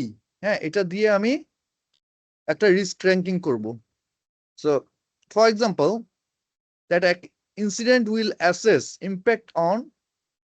impact is 10 million US dollar will occur in next 5 years. So একটা এই ধরনের একটা ইনসিডেন্টকে অ্যাসেস করা হলো যেটা ইম্প্যাক্ট কিনা 10 মিলিয়ন US ডলার এবং ইট মে অকার ইন নেক্সট 5 ইয়ার্স, মানে 5 বছর পর এটা হইতে পারে। তো maximum reasonable cost of preparation হইতে পারে কি 1% অফ এই টোটাল কস্ট। তাই 1% অফ টোটাল কস্ট কি? আচ্ছা 0.1%। হ্যাঁ, 0.1% of total cost is like 10,000 US dollar over 5 years. So আমার এটার জন্য এই যে আমি রিস্ক র্যাঙ্কিংটা করব, রিস্ক র্যাঙ্কিং করব হচ্ছে কি এই 10,000 হচ্ছে কি ম্যাক্সিমাম রিজনেবল কস্ট। সো আমার এই রিজনেবল কস্টের উপরে যত বেশি থাকবে রিস্ক র্যাঙ্কিংটা তত বেশি বাড়তে থাকবে। এবং আরেকটা জিনিস থাকবে কি অ্যানুয়াল লস এক্সপেক্টেন্সি, মিনস আমার প্রতি বছর কি ধরনের লস হইতে পারে সেটাও আমি দিয়ে রিস্ক র্যাঙ্কিং গুলো করবো। So typical risk rating system classification গুলা করা হচ্ছে কি 4টা ভাগে ভাগ করা হয় র্যাঙ্কিং গুলাকে। ফার্স্ট হচ্ছে কি ক্রিটিক্যাল, তারপর হচ্ছে ভাইটাল, তারপর সেন্সিটিভ, তারপর নন সেন্সিটিভ। সো নন সেন্সিটিভ যেটা, that can be interrupted for an extended period of time at little or no cost. So এই নন সেন্সিটিভ যেগুলো সেগুলো কি একটা এক্সটেন্ডেড পিরিয়ড অফ টাইমের মধ্যে ইন্টারাপশন করতে পারে, বাট আমার এটার জন্য কোনো ধরনের কস্ট কিংবা খুবই মিনিমাম লস হয়। সো এটা হচ্ছে নন সেন্সিটিভ এবং require little or no catch up when restored. So এটা রিস্টোর করার জন্য কিংবা এটাকে আমাকে রি পজিশনিং এ আনার জন্য আসলে কোনো ধরনের এফোর্ট দেওয়ার প্রয়োজন হয় না, কিংবা খুবই কম এফোর্ট প্রয়োজন হয়। এটা হচ্ছে কি নন সেন্সিটিভ। সেন্সিটিভ হচ্ছে কি sensitive can be perform manually at a tolerable cost for extended period of time. এই সেন্সিটিভ হচ্ছে কি সেটাই যেটা হচ্ছে কি আমি ম্যানুয়ালি পারফর্ম করতে পারবো একটা টলারেবল কস্ট দিয়ে, এবং usually difficult to perform manually, required additional staff. এটা ম্যানুয়ালি করার জন্য হয়তো এডিশনাল স্টাফ লাগে, কিন্তু আমি এটাকে রিকভার করতে পারবো। এটা হচ্ছে কি সেন্সিটিভ। ভাইটাল হচ্ছে can be perform manually but only for a brief period of time. Vital হবে হচ্ছে এরকম যে আমি এটাকে ম্যানুয়ালি পারফর্ম করতে পারবো কিন্তু খুবই কম সময়ের জন্য, মানে একটা লং টাইম এটাকে ম্যানুয়ালি আমি পারফর্ম করা আমার জন্য ডিফিকাল্ট হবে। আর ক্রিটিক্যাল হচ্ছে can not be perform unless there are replace of identical capabilities. So এই ক্রিটিক্যাল হবে সেটাই যেটা হচ্ছে কি এই ধরনের vulnerabilities যদি আমার হয় কিংবা রিস্ক যদি অ্যারাইজ করে, তাহলে কি হবে, এটা আমাকে রিপ্লেস করা ছাড়া আমি এটা পারফর্ম করতে পারবো না। and cannot be replaced by manual মেথডও এটা আমি রিপ্লেস করতে পারবো না। and very low tolerance of interruption, এটা ইন্টারাপশনের টলারেন্স হবে এত কম যে এটা যে ইন্টারাপশন যদি হয় তাহলে আমার বিজনেস বড় ধরনের ক্ষতির সম্মুখীন হবে। সো এগুলো হচ্ছে গিয়ে রিস্ক রেটিং কিংবা ক্লাসিফিকেশনের প্রসেস। হ্যাঁ, তো এরপরে আছে বিজনেস ইম্প্যাক্ট অ্যানালিসিস। আমরা নেক্সট ক্লাসে, আজকে ক্লাসটা আমরা শেষ করে দিব, আরো কিছু এখানে আছে, এরপরে আরো কিছু টপিক আছে। আজকে আমরা একটু পর্যন্তই থাকবে রিস্ক রেটিং সিস্টেম, তারপর নেক্সট আমরা ইম্প্যাক্ট অ্যানালিসিস গুলো থেকে শুরু করে রেস্ট অংশগুলো পড়বো। ঠিক আছে? জি স্যার, আমি আপনাকে একটু হোয়াটসঅ্যাপে নক দিচ্ছি পিডিএফ গুলোর জন্য স্যার।